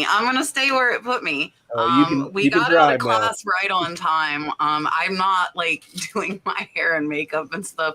These are long days, super long days. Rod, did you remember to tell them about my Facebook? Oh no, I forgot. I am horrible. If you guys didn't see my post on Instagram, my Facebook was hacked. I lost 13 years of pictures, of memories, 2,000 friends, and I have no control over my Nurse Flipper page. So please do not contact me on Facebook. I did just make a new personal one, and I actually have an appointment tomorrow with a company that hopefully can get it back. I'm willing to pay. If you know somebody that works at Facebook, please let me know, because I have no access. Somebody in Syria hacked it. I can see where they signed in from. So if you have any connections at Facebook, I will love you forever. It's driving me crazy because tons of pictures I think that I just uploaded to Facebook back in the day when my older kids were young, and I've lost everything. So I'm going to let Rod run it. I came in right as Rod was finished answering a question. So I'll let Rod keep running this, and then I'll just go in the circle. I'll go in the circle with everybody. Also, too, if Kat sends you a message on Facebook asking you to send money, anything like that, or trying to sell No, you it something, says Andy Kindler now. They changed the name. It says Andy Kindler. So if you see my name, it's me now. I made a second face, but I'm still hopeful I get my original back. Okay. But yes, if I will never message you and ask you for money ever. So next question is, has anyone been on both Poshmark live shows and Whatnot? What are the pros and what are the cons? We got a lot of Whatnot questions tonight. Oh yeah. I've been in a Poshmark live show. I've seen one, but I've never done one, so I can't really speak to that. And then Whatnot, yeah. I mean, there's a lot of pros and a lot of cons to Whatnot. I think the biggest pro to live sales in general is how fast you can move your items. You know, you can get me and Dawn do this all the time. We'll go to the Goodwill bins here in Las Vegas. We'll spend $50 and we'll immediately sell the stuff we get for $150, $200. And then we'll have 10 or 15 items to put on eBay for free, basically. So it's the speed of sales. You get a little less, but you can move stuff quick. I personally have never been on a Poshmark. I've never really even been on Poshmark. Whatnot a lot. I've been on there a lot. The pros are you can move a great amount quickly. A con would definitely be you're not going to get what you want every time or what you think it can fetch all the time. But it always balances out. You get more for items you can't believe went for that, and then you're like, I can't believe that only went for $2. It just balances out. You got to buy right. That's how you make the money in the end. I want to try Posh though. It sounds interesting. People are getting some good stuff on there, so I think I will check that one out though. I'm the same. I've done Whatnot, have not done Posh. Does anybody know? Do they do the invoicing and send you the label just like Whatnot? I think they do. They do? I think so. Yeah. Like everybody said, pros on Whatnot is just the speed at which you can move stuff. You can go to a yard sale, Goodwill in the morning, buy a box of stuff, and you can be selling it by that evening or the next day. Everybody probably knows that Kat does a Whatnot almost every day, amazingly, and she's super organized and she does it super well. She is a role model. If you want to know how to run an efficient Whatnot, go into Kat's jewelry and pop into Cary's too, because these guys know what they're doing. They've done hundreds of shows. I'm still dabbling because there's inside information. My husband was going to quit his job and help me full time. He was going to do all my shipping. It was like, oh, this is going to be amazing. Yeah. And then he just got an amazing offer to be a flight medic. So I have to say goodbye to my help there because he's going to now you see it, now you don't. Yeah. So I haven't done Posh Lives. I went in, I wasn't like overly impressed, but I'm not a big like clothing buyer, and everything I saw on Posh was clothes. Somebody did put that your Posh sales from the shows show up like regular sales on Posh. So you do get the label and everything. Pros of Whatnot, I think same thing everybody mentioned, like you can sell a lot of inventory fast. The con is you're not gonna typically get what you would get on eBay or one of the online platforms. I a lot of times only get 25 to 50% of what I would get on eBay, but I'm okay with that because I sell it in a day. So I sell it super fast. And another con, if you don't have a following, it's gonna take some time and some elbow grease and work to gain a following before you can, do really, really good on there. I mean, I would say I've been in the Poshmark, their lives, and just like the Kat said, I wasn't too impressed with them. I think it's kind of just thrown together compared to like how Whatnot and other platforms have done it. But I will say this, I mean, eBay's rolling out eBay Live, which has already rolled out the certain sellers, Whatnot, you have Poshmark. I mean, this is how it's going to be selling going forward. It's going to be live sales online. It's going to be a big part of a lot of people's businesses. So the biggest con will be if you do not jump in, either buying or selling, get in there now, because these platforms are moving there, because eBay is going to be launching that full out for all their sellers. And That's coming down the line. So if you just focus on eBay, don't get left behind, because do you know how easy it's going to be if eBay implements where you can actually take all of your listings and move them directly over to live sales? I mean, that will be a game changer. I moved 500 items 2 days ago onto Whatnot from Poshmark. So I have 500. So there is a limit on how many items. It is 500. I found out because I have 5,000 listings on Poshmark. But I moved 500 listings, and they're now on my marketplace on Whatnot. And you can pull from your marketplace to run on live sale. Yep. So yeah, they have it where it's automatic. You do have to verify category and weight of everything, which takes a little bit of time. And I don't think I've got any sales yet, but I was like, hey, it's like an automated process. Why not? And I moved 500 items over there. And for those that don't know, Whatnot just opened up a marketplace. So just like how eBay has a marketplace, they went live first. Now they're doing a marketplace. They're doing things in reverse, but they are opening up that marketplace. That marketplace is going to allow other sellers to start stores and just put items in there to start getting sales and get following on there. Just like how you have an eBay store right now, and people like what you have, they can follow your eBay store. If whoever has an eBay store, if you go to your eBay store, in the top corner, it will tell you how many followers you have. You may have a couple hundred and you don't even know it.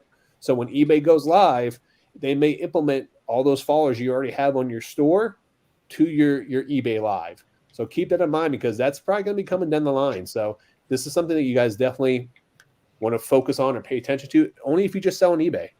And it's coming down the line. All right. Do we need an auctioneer license to sell? Yeah, I think we talked about that a little bit already. Yeah. It's a state-by-state thing. I don't think, like most of us have said, I don't think it will ever get to the point where eBay or Whatnot will I don't know. I would imagine, like you said, that eBay or Whatnot is going to figure out a way to figure that out before we have to go out and do that. And then we'll hear about it too. We'll know. I'm sure Whatnot will send out a bulletin, or eBay. So I'm not particularly worried about it. But like I said, if you need one, go get one. They're totally attainable. Yeah, I think we don't have to go through all this answer again, because unless Kat, I would say we already went through that earlier, but unless Kat has something to add to that. I didn't hear what you said earlier. I know there are 5 states currently that you need a license in. I know for sure Ohio is one. I heard they were not enforcing it until September. I also know eBay's lawyers are trying to fight it. And they actually taught us that in auction school. eBay said, whoa, and fought the law. But the thing is that the law says if it's a hard close, which does not encompass Whatnot. Whatnot is a soft close. So what I'm learning in school is a lot of us might need licenses. So I would check with your local and state and county. It could be different. Florida right now, my understanding is it's not required, but it is very open for interpretation. That's why I decided to go ahead and get it. I know Nevada is 100%. You do not need any license. So anybody in Nevada, you are good to go. You can go have an auction on your front yard tomorrow if you want. And we learned tonight in South Carolina, you can have an auction once a year without a license. So you could have an auction at your house, sell your whole house contents once a year without a license. So I'm learning a lot. It's very, very legal. And I say you need to do your own research, even if you're in Florida. I'm not going to give anybody.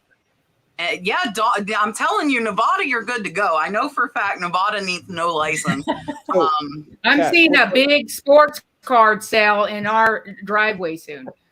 Yes. Yeah. I can come call it for you if you fly me there. I will come call it. She doesn't even need her license. She can come tomorrow. I don't need a license in Nevada. I can call You it. can do it tomorrow if you want.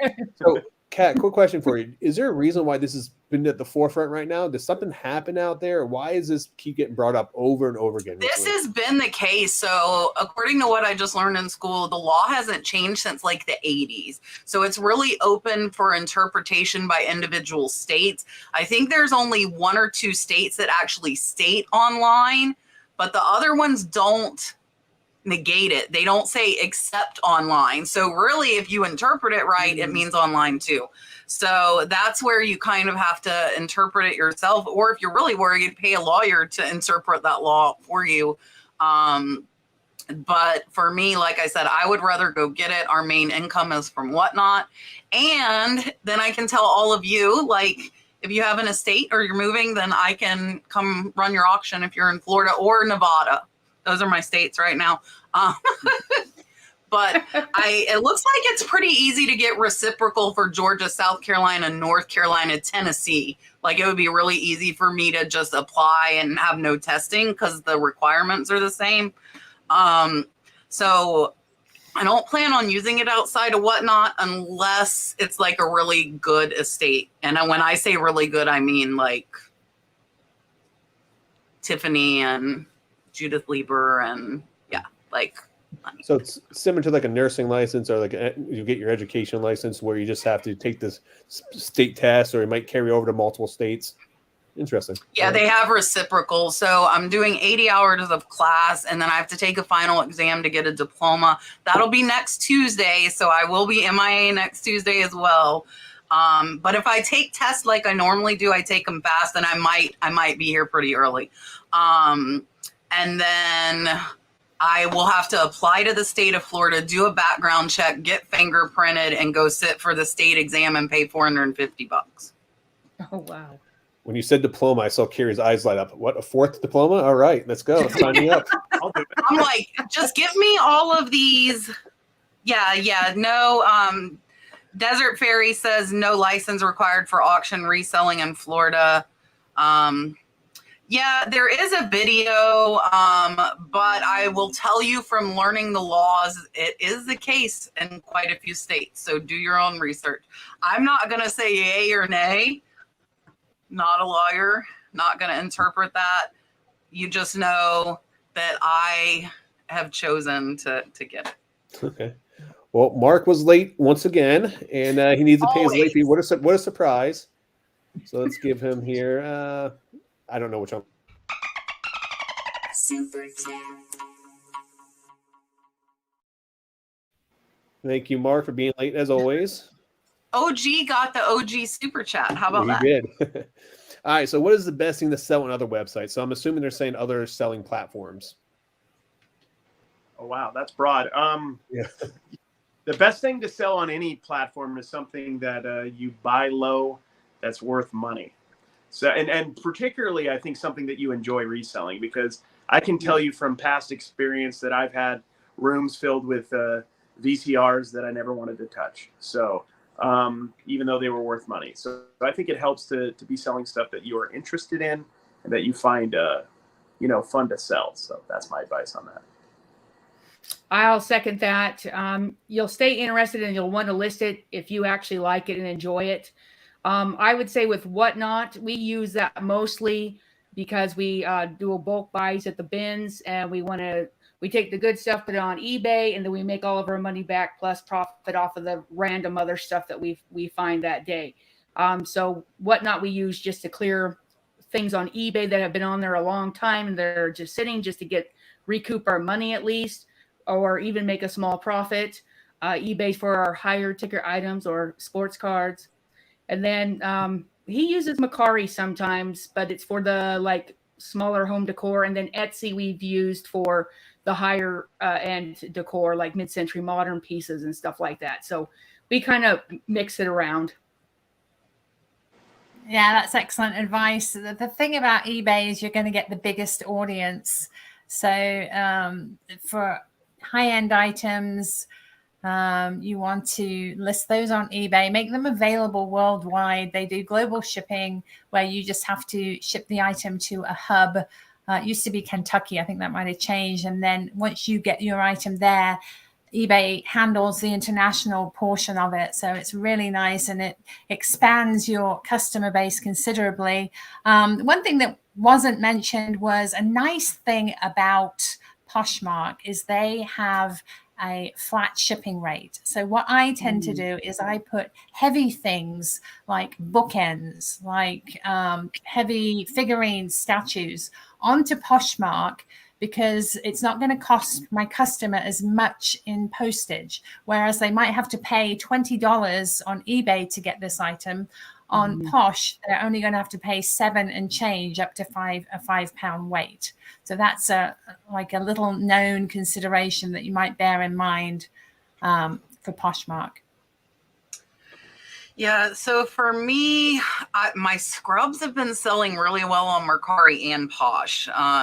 So the scrub tops have been doing good. My toys, when I get a few toys, seem to do good on Mercari. And yeah, but everything goes on eBay. That's definitely our main one and the biggest one for us, where we sell the most.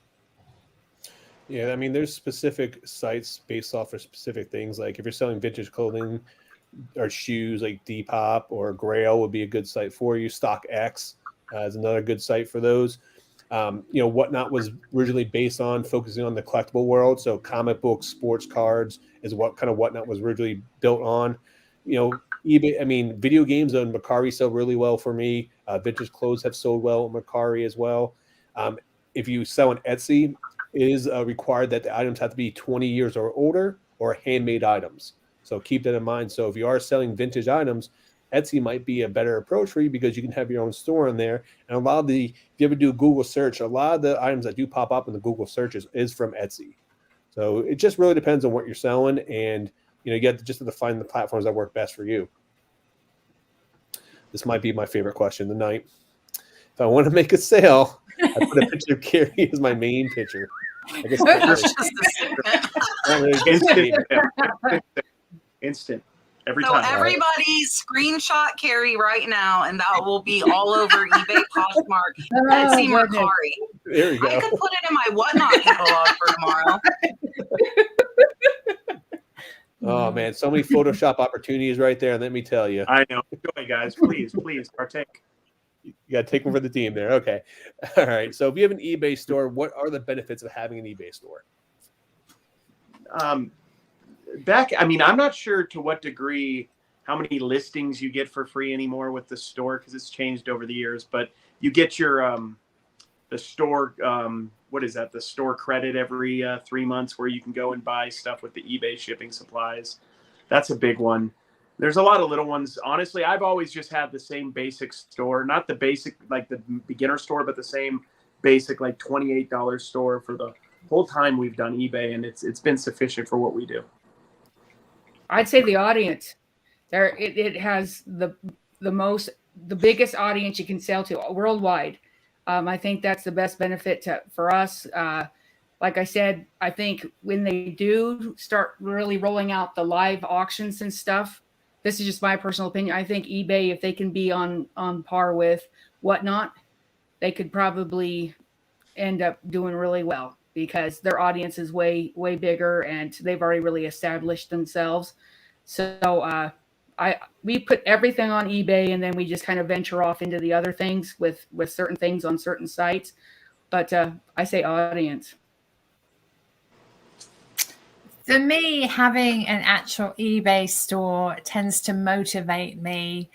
It's a commitment. You feel like, this is for me, it's my big girl job. It's a commitment I have made, and I want to be proud of my store. I want to list. I want to have things in there.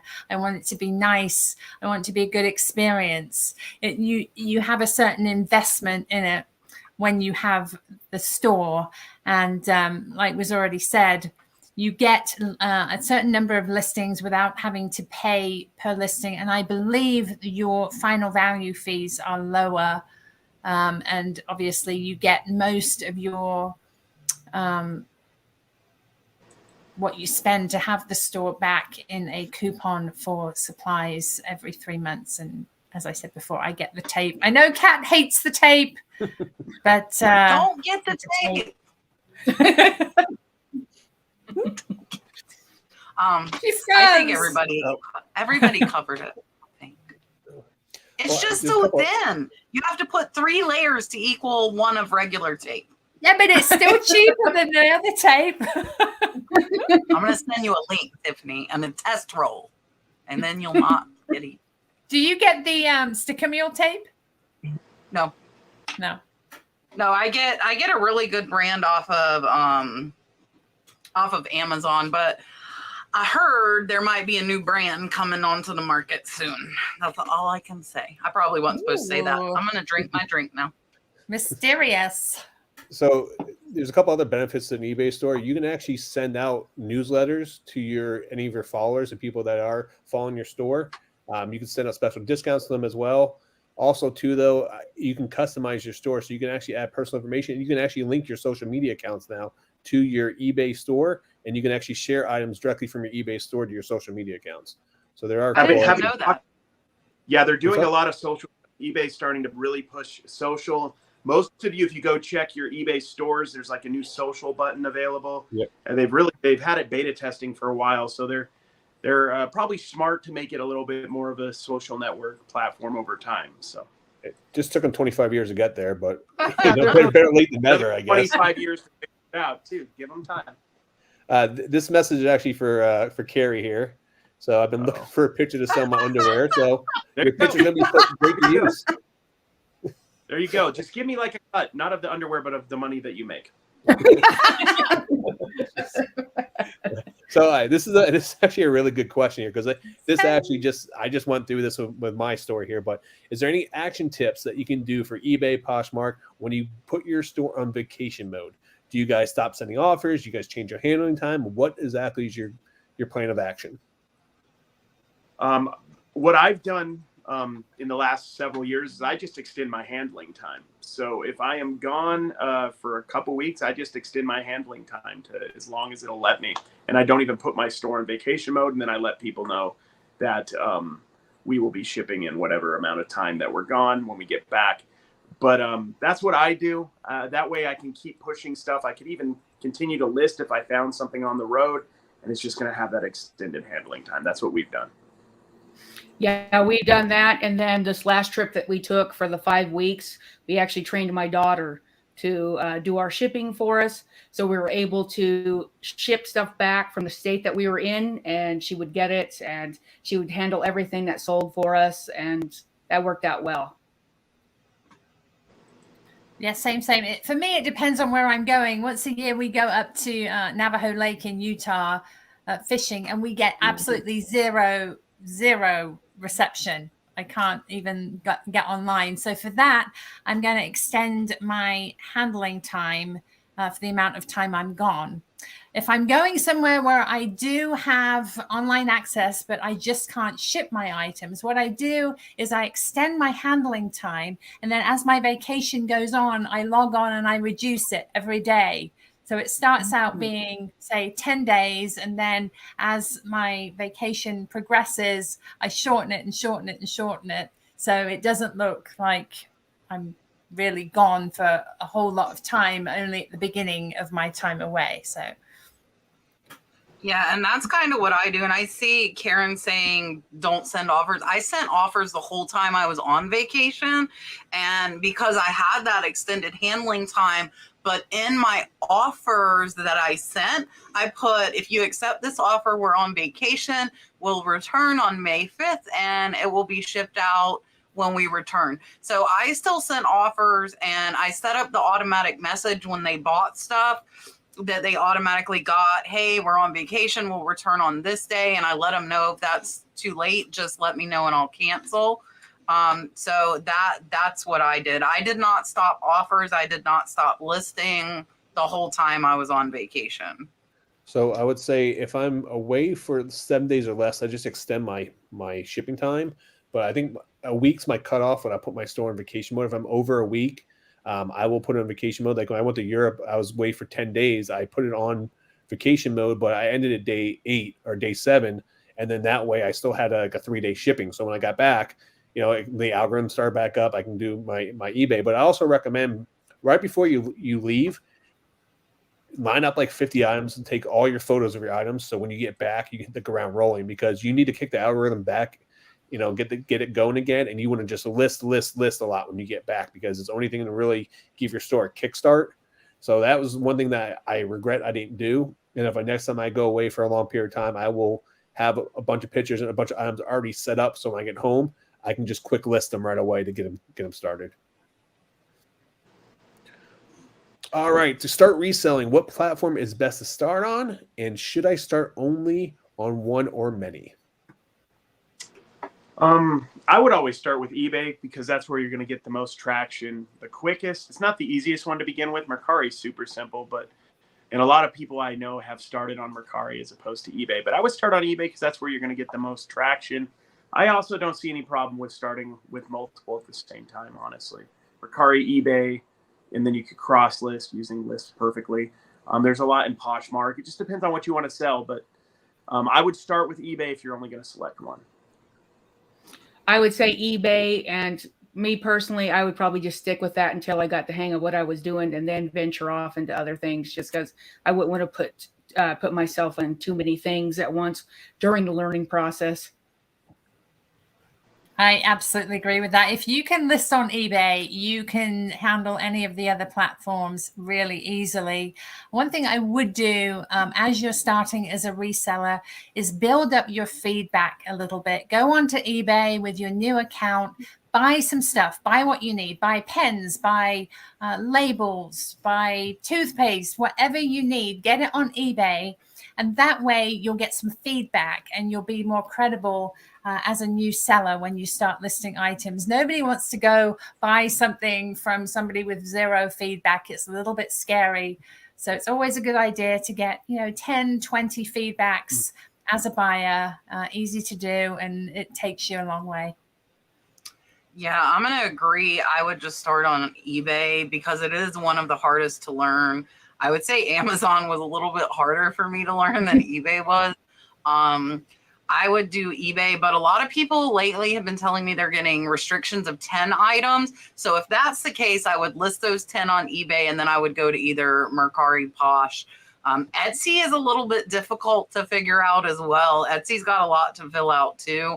So I would say eBay and then Posh or Mercari after you've hit your limit, which some people it's only 10. So that could be like one day. And make sure you list your most popular items so they'll sell fast and you can replace them as well. Be very picky about which of those items you're going to put up. Yeah, I agree with Kat there. I would also if I'm starting out, I would actually list my items I would undercut everyone on eBay to just get those sales under my belt so that you can increase your numbers real fast. Just even if I had to break even a couple items, just get sales under my belt. But also do what Tiffany said is no one likes to buy items. They think of it this way. If you get a Facebook request and someone has 0 friends on Facebook, that's a red flag for you. Same thing on eBay. A lot of people are weary when they do see someone has 0 feedback on there or just starting out. So it is something that you do want to establish. I highly recommend going and buy a bunch of items. Go to Cary store and Dawn's store. You can buy dollar cards and literally get a positive feedback. And shipping will be 50 cents.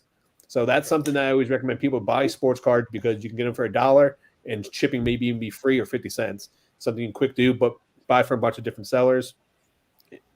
And but everyone else pretty much covered the rest of it. So looks like we got a super chat here from One Way Vintage. Thank you for all the helpful sessions. I value your support in this stellar group. Happy selling to all of you guys. All right, let's go to this super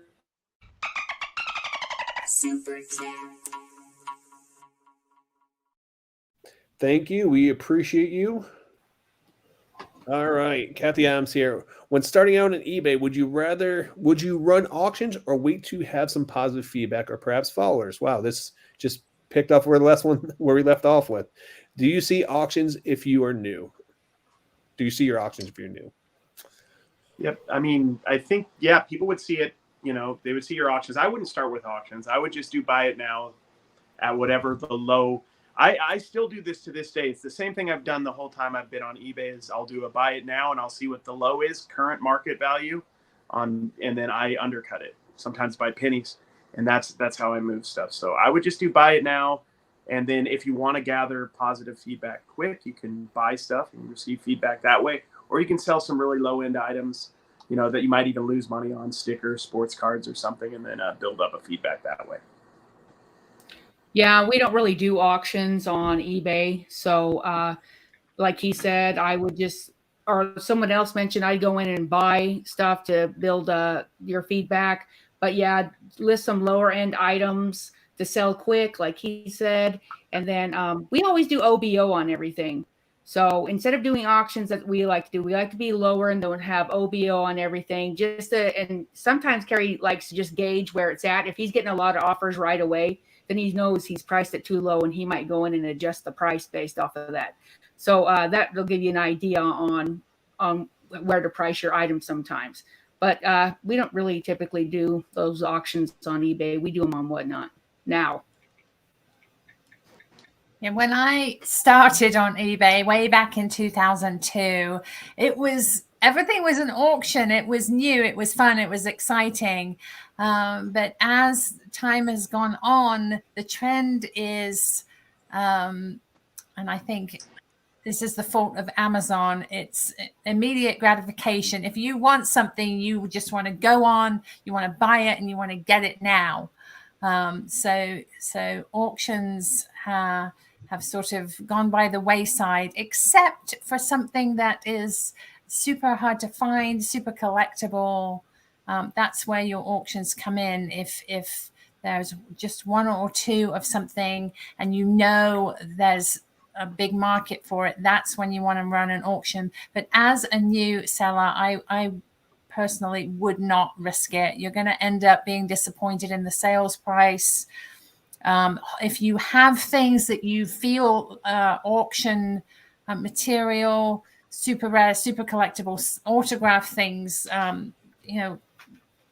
things like that, just wait until you have an established store, established feedback, established track record, where you know you're not going to be disappointed in the end selling price of an auction.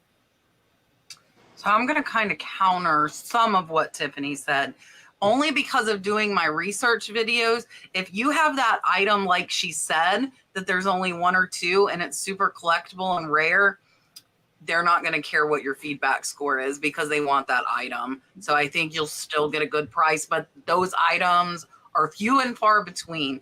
I have not personally run an auction on eBay in over 3 months. Oh, that's right. So we do 99.9% buy it now. And I agree with Tiffany, same reason. When I buy something, I want it now. I will pay more to buy it now versus seeing an auction that's $10 cheaper. I just did that on a couple of things last week. I'm like, I'm not waiting for this to end. I want to order it. I want it now. And people do see your auction if you're new. That doesn't really have an impact on how it's seen. It's the item, how well your keywords are. So if you can find like the Royal Albert teacups and Shriner brooches and the stuff that everybody wants, that feedback score is not going to come into play as much. But that's ones that like everybody's looking for, and they're very hard to find. And if you do find them, you might not be able to get them to make a profit. They're very, very rare. They pretty much covered it all. So we'll move on. Next question here. So I think she meant the conventions. Conventions. Yeah. Yeah. So is there a list of all the conventions and where? So I know which one is the closest to me. Not that I know of. Somebody should make that website. Though. Somebody should make that website. Because right now, they'll add yeah. Well, actually, Garage Sale Nation may have it on there. He may have that. May be something for him to add. Have it. That's one of Kevin's subsidiaries or whatever they call them. So yeah. Yeah, Garage Sale Nation should totally fund that and create it. Sounds like a good idea. I mean, because right now, like the flip cons in North Carolina, you have Trash or Cash. You guys just move around to, you guys did one in Vegas, and you guys have done one in Tennessee previously. Dante moves his around for Prison of Profits, but yeah, he's like in Iowa or Kansas or something. The next one, I thought Arkansas maybe. I don't know. One of those, like, sorry if you live there. Sorry. Yeah. The Boss Hour Remix is in Vegas, and then the Reseller Rally is going to be in Ohio, but that one's already sold out. So, and the List Perfectly event that Rod and myself and Cary, yeah, maybe Cary might be there. Yep. Phoenix. Yeah, Arizona. So 3 of us here will be speaking at List Perfectly Camp Listing Party in Phoenix. It's not just for List Perfectly people either. Anybody can come. So you can see all of us there. But mainly watch the channels. I'm sure there's some that none of us know about because we're in each other's circle. There are other circles that we don't know about. It's like coexisting in a different universe. It's kind of weird. Yeah. There's also too a lot of like people that have events, stuff like that. If you're in different parts of reselling, for sure. Yeah, there's if you join like local Facebook groups for reselling in your area, there's a lot of meetups that it's not like a convention, but it's a meetup where they all get to a restaurant and they talk, or they all meet up at the bins and do stuff like that. So I would just say also too, post in the chat here where you are located and see if there's any resellers in the area that you can network with. Now, this is for all three of you guys, this question here. Do pets get ticks in Vegas? I haven't noticed yet, honestly. We've only been here a year. We haven't had that issue yet with any of ours. Yeah, I wouldn't know. We haven't had a problem with either ticks or fleas. It's just way too dry. It's fantastic. No fleas at all. That is not the case in Florida. No. And you have alligators and mosquitoes as well. We have everything. All kinds of bugs here. They love it. It's humid. They love it. All right, so this is actually an interesting question here. Do you think eBay will just end the auction format on the platform? I doubt it. I don't see any reason for them needing to end it at any point. I do think it will become more and more obsolete as time goes on, but there are still some people who do entirely all their sales via auction on eBay. There's like in the sports card genre, which I love, most people do buy it nows, but there are consignment houses, some bigger ones like GM cards. There's like some of them that do straight auctions all the time, and that's what they're known for. And they've done that for 20 plus years. So I don't think they're going to get rid of it. I don't think so. I mean, I don't know what the benefit would be of them getting rid of it. I do see them, as we kind of briefly talked about, and they're doing beta testing on getting into the live space. It makes perfect sense. And if they can figure it out, it's going to be massive. Yeah, I don't see why they would get rid of the auction platform. A lot of people use it. I know, have some friends who only use auctions. I think it's just another way somebody can get rid of their stuff. I mean, I think when the live auctions start and that starts being a big thing, that might be most people might flock to that. But I don't see any reason to get rid of the original auction platform or format. Yeah, I'm wondering if they're talking about in response to the possibility of needing an auctioneer's license. But I don't think eBay will get rid of it. I think before they get rid of it, they're going to put up a stink if that becomes a really serious issue across the country. They've been around, over 20 years now. So I don't think they're going to take kindly to someone barging in and making that requirement. So eBay and whatnot between them, I'm sure, in my opinion, they'll they fight will it. Something out. I think they'll fight it. And as far as just ending it because it's not being used, I don't see them doing that either. It's always good to have the option. People are using it, and if it's another way for them to give another option and make themselves money, they're not going to take it away. Yeah, I agree completely with what she said. I don't think they'll take it away, and eBay and whatnot are not going to verify your credentials either because it's not their responsibility to do so. But they are fighting. Their legal department is fighting this law. Liz perfectly let us know that they are fighting to not allow this to pass. They do not want it to pass. So yeah, I would just follow your state laws, watch what's going on, and keep checking them. I actually think it's going to be the opposite. I think eBay is going to double down on the auctions because I think what's going to happen is they're going to move away from the 3, 5, 7, 10-day auctions, and they're going to switch more. They're going to focus more on the whatnot side of things, where you're going to be doing the daily auctions for 15 seconds, 30-second auctions, because instant gratification, like we said earlier. That's why Amazon got so big, because you could literally buy something that day where eBay was running on auctions. You go to Amazon, you could buy it and have it shipped out the same day and get it the same day now. So I think that's why whatnot blew up, because I tell you, when I go on eBay, unless it's something super rare, if I will not buy something on auction when I can buy it now. I will pay more money for buy it now just to get that item. So I think that they're going to just choose the format and how they do the auctions. They could do a whole bunch of things too that could be very creative, I feel like, because I think one of the big things that people don't like about whatnot is having to be in front of the camera, for example, whether you're behind it or in front of it. I don't see why they couldn't come up with something where you're just on their store and they're just doing every 15 seconds a different picture of a different sports card, what I'm thinking in my head, and just going up, and people would just sit on a page all day and do that, whether they're live auctioneer or not there. So I think there's a lot of possibilities. They could double down and kind of reinvent what it is. But I mean, why reinvent the wheel when you already have all your pictures listed on there? You already have, if you can just import everything over, like you said, just have your pictures, and maybe you have 7 pictures on there. It just scrolls through like a slideshow, all the different pictures as your auction goes, and then you don't have to be in front of the camera. So I think that's a great point. So Yeah. All right. So just when we put this question up here, remember, no one here is a licensed accountant. Make sure you talk to your accountant here first. But the question is, if you pay taxes through eBay, will you need to pay additional taxes? And I understand all of you are not tax advisors, but any help would be appreciated. Yeah, I mean, there's sales tax that eBay charges, and then there's income tax that you have to deal with. So you need to go talk to somebody who deals with taxes to figure out how much you're making, how much your write-offs could possibly be, and how much you would owe if you owe anything. So. Yeah, I'll have to agree with that. I think it's different for everybody. Yeah, exactly what Cary said.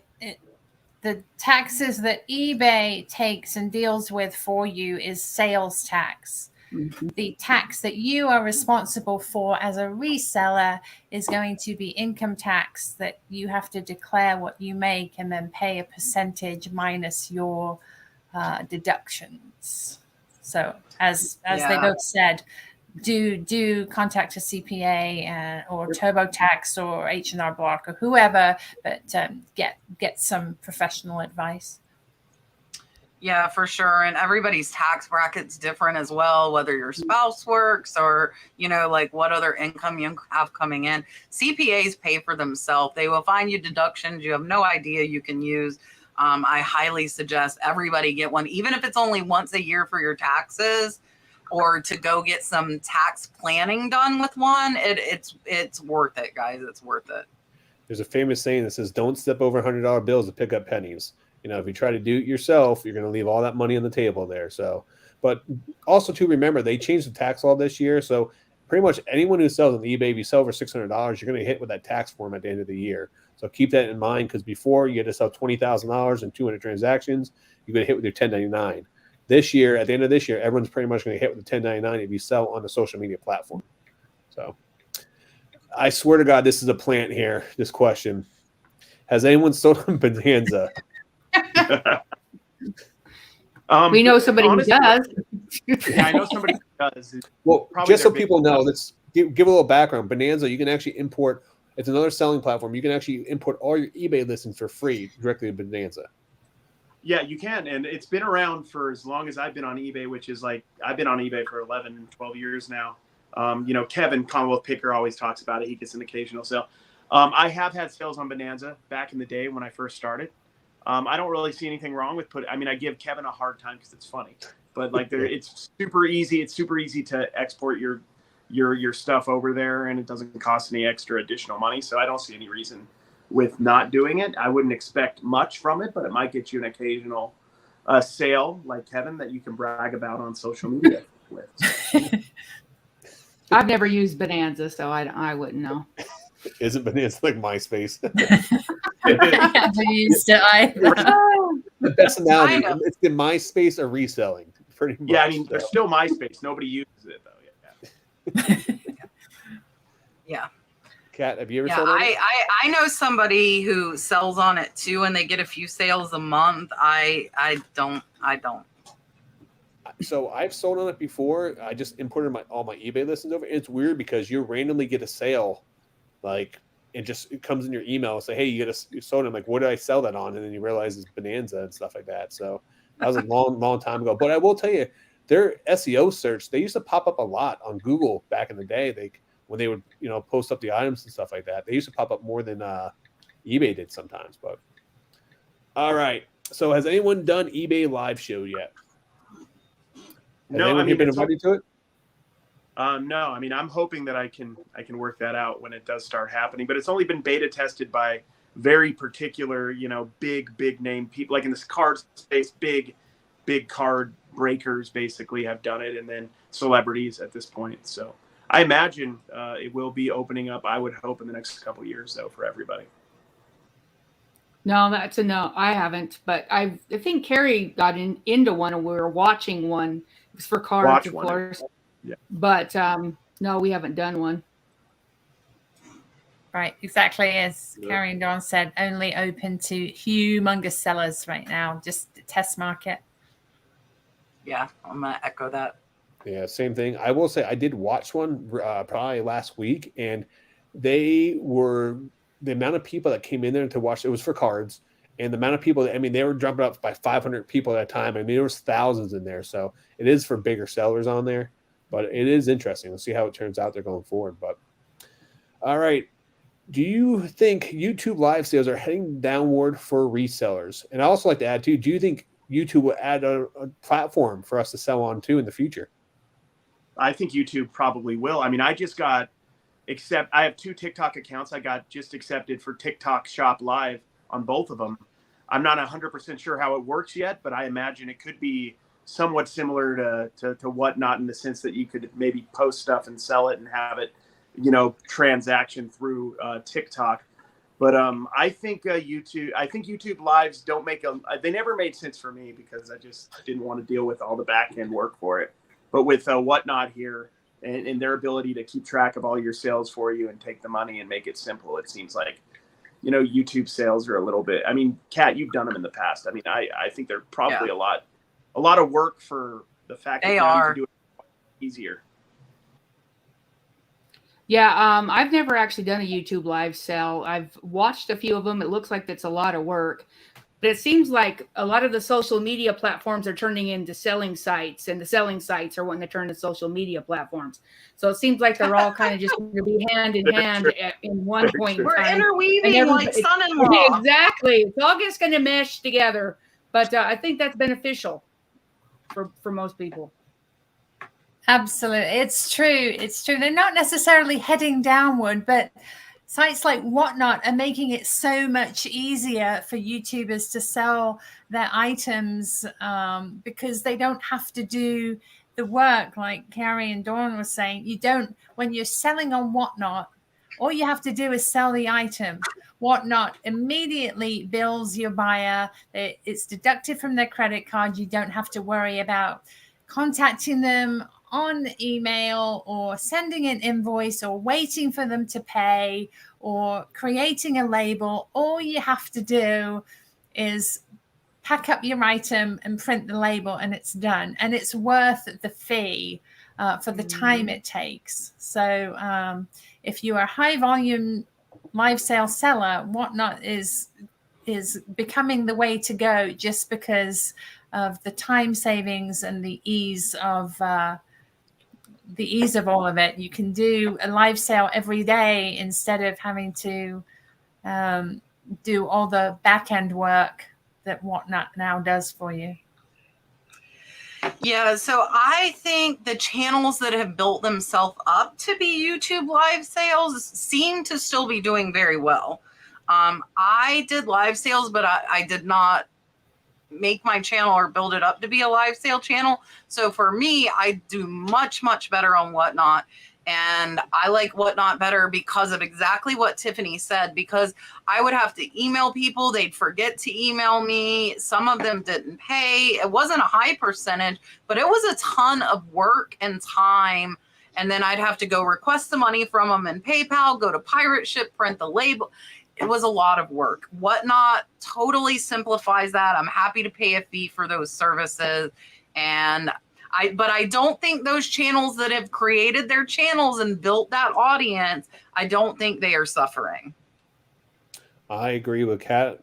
And I used to sell I didn't sell on YouTube Live, but I used to sell on Instagram Live, and same thing. So this is actually hilarious because if you guys know Kat, she's OCD about stuff, and this is driving her absolutely crazy right now. So the fact that you brought this up put a smile on a lot of people's If faces. he would have said that when I first came on, I would have brought him on and made it sick. Because that would be like, we could be the Brady Bunch. And we'd even have 7 girls and 3 guys.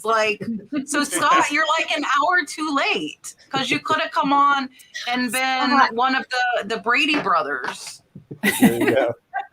All right. We'll give him the...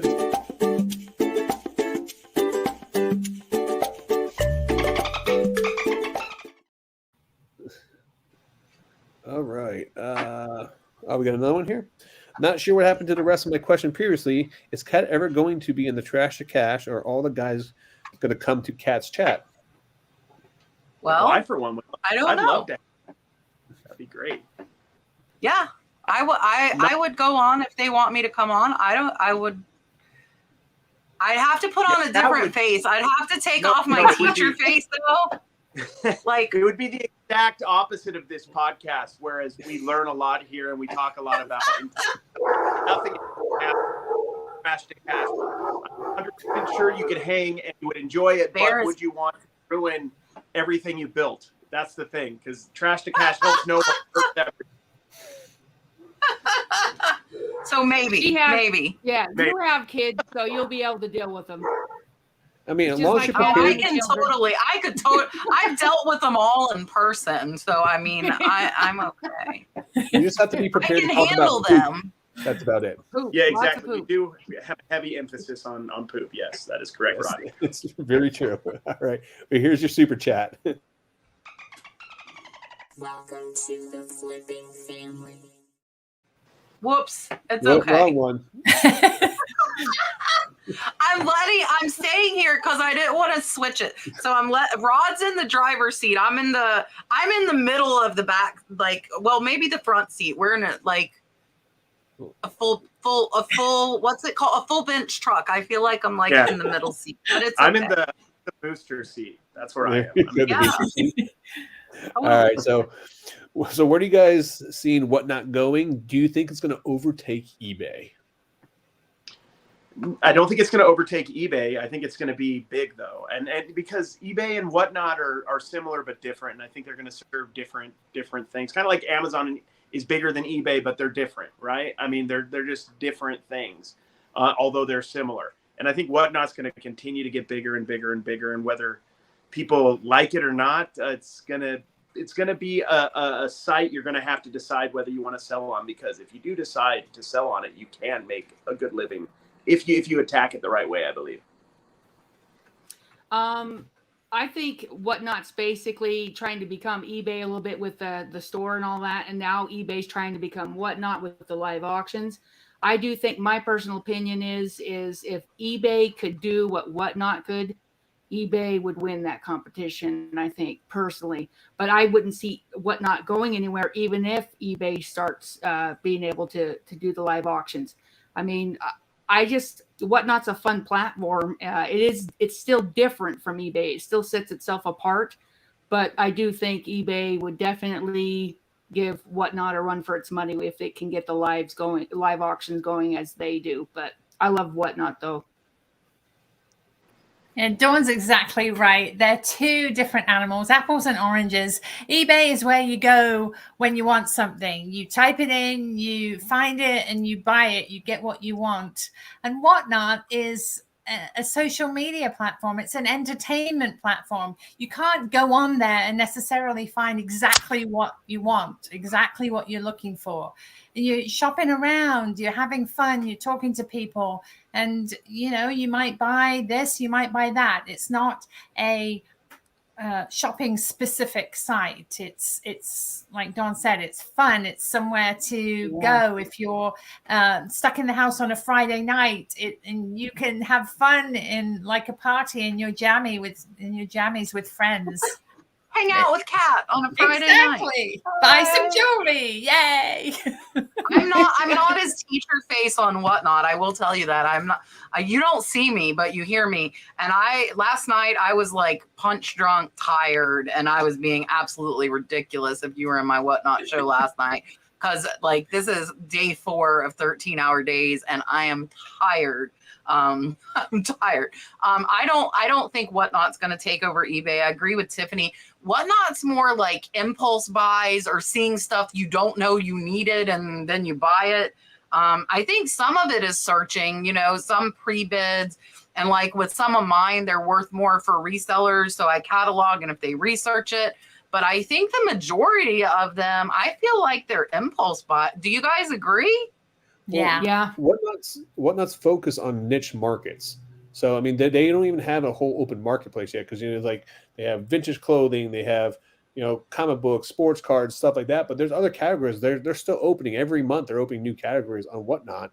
So I think, eBay is the 800-pound gorilla in the room. But I will go out on a limb though and say this, that eBay is going to try to compete with Whatnot, and if their live fails, like Poshmark, I think their live has been just a dud. When they try to roll it out and stuff like that. So if eBay has the same problem, I would not be surprised if you down the line you see eBay try to buy Whatnot, or you see eBay try or another platform like Amazon try to buy, or Google try to get and add.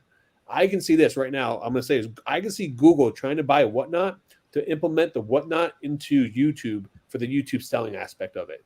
So because it'd be a natural transition, they could transfer right over to each other. Or if eBay fails, then eBay's going to try to buy Whatnot and move it over. Sorry, Rod. No, go ahead. No, I can see it. But one thing, it is pretty. I think in our general garage sale, estate sale vibe, random stuff. I mean, you do jewelry, Cat. That's a little different. But in some areas of collectibles, it isn't so much impulse, and it is about specific items, especially like in sports cards. There's a new drop of a product, and the same thing with like a Funko Pop auction or some new products come out, and people want to go to their favorite store, their favorite breaker, and go get the brand new baseball cards or football cards or the brand new hockey cards, whatever it is. And they're going for a specific product, but they're also beyond that. There's 18 different auctions that have that specific product. So they're going to a specific company that they love to get that specific product. So like a personality, the person they want. Yeah. That's a great point, man. All right. So last All right, question. I'm picking the last one. I'm picking it. Right, I'm taking over for 2 seconds. Not really. I'm going to let you read it. I let you pick the last question.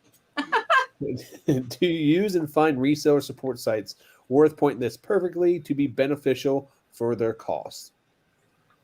Yes, 100%. If you use them, if you use List Perfectly, religious, like if you pay for it, because I've had this problem in the past where I'll pay for a service, but I'm just not using it to its full magnitude. If you got List Perfectly and you're actually cross-listing stuff, it will pay for itself easily.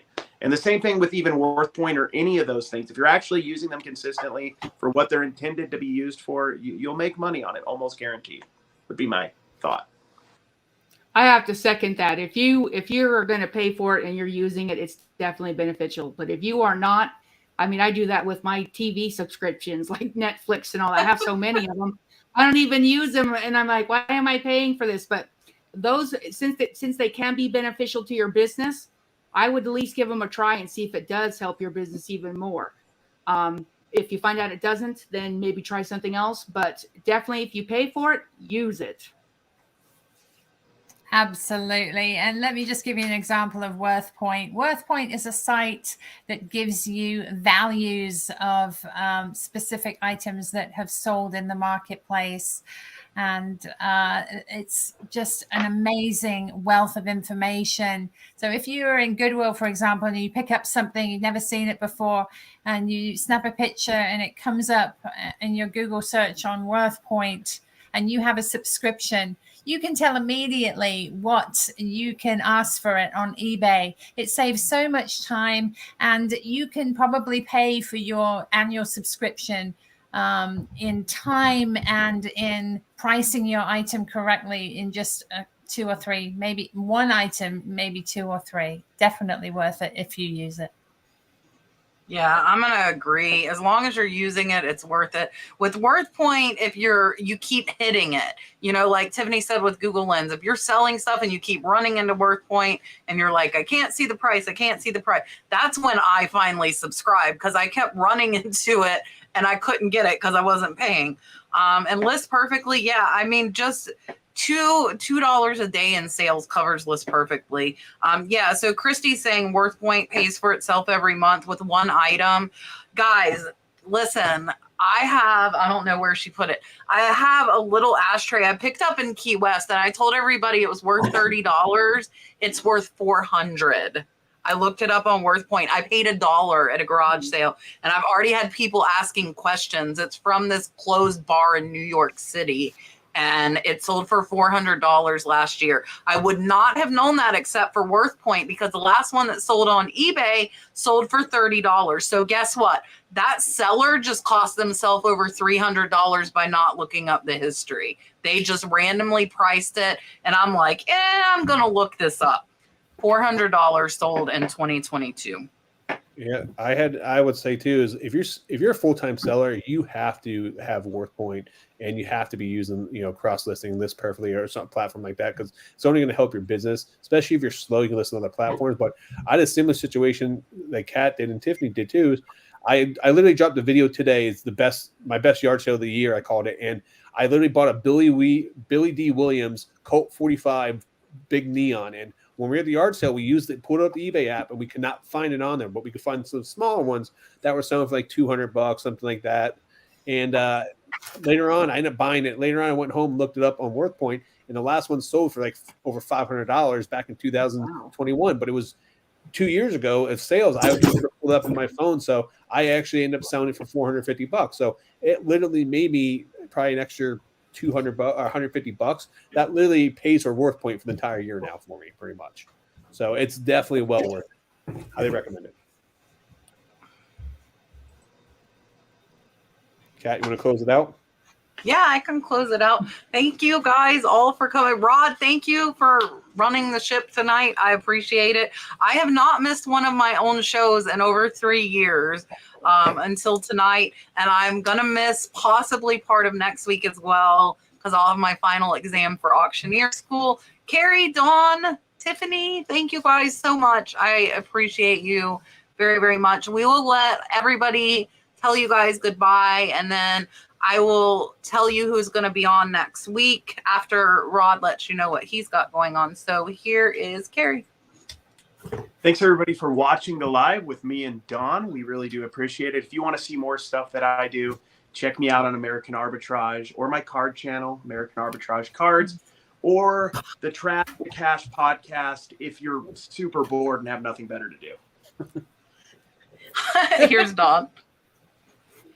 Thanks everybody for watching. I'm Lady Arbitrage on all of the platforms. Like Cary said, you can check him out on Trash to Cash and everything. I have to deal with that too, so you should go watch it. But it's a lot of fun, and I hope if you're a reseller, I wish you good sales for the upcoming months. Perfect. Here's Tiffany. Thanks everyone so much for joining us tonight. I was happy to help Kat out by being here. Rod did a fantastic job, and Cary and Dawn, fantastic as always. I have a YouTube channel, Thrifting Vegas. I'm so close to 100,000 subscribers. So if you're not subscribed to my channel, if you would subscribe, it would be absolutely fantastic. If you are in Vegas or visiting Vegas this coming weekend, I have a special friend coming into town, Laura Caldwell, my dear friend. She has a channel as well. We are going to be at the Charleston Antique Mall for their Vintage Bazaar. It's 8 a.m. to 3 p.m. this coming Saturday, Charleston Antique Mall. I don't have the address handy, but it is in the video I dropped today on my channel. I also have eBay. I have Instagram. Please come join me. Lots of information, lots of fun, lots of thrifting and selling. I sell directly from my haul at the end of each video. If you're interested in anything you see me buy, you can email me and let me know what you'd like to buy, and I'll just send you an invoice and ship it right to you. So thanks again, Kat, for the opportunity, and thanks everybody for coming. Perfect. Rod, my friend, what do you got going on? Well, first and foremost, I'd like to thank everyone on the show tonight for helping bearing with us in the very beginning there. Also, thank you for Cary for doing the awesome dolphin noise for me as we had our super chats. That was excellent. I mean, you should win an Oscar for that. Thank you. I think I agree. So just like Tiffany, make sure you guys do subscribe to her channel. She's only like less than 2,000 subs away from hitting 100,000. So make sure you guys go to her channel. I'm also very close to 100,000, so I only need about 95,000 more. So if you guys can go to my channel, please subscribe, check out. I actually just posted a new video today.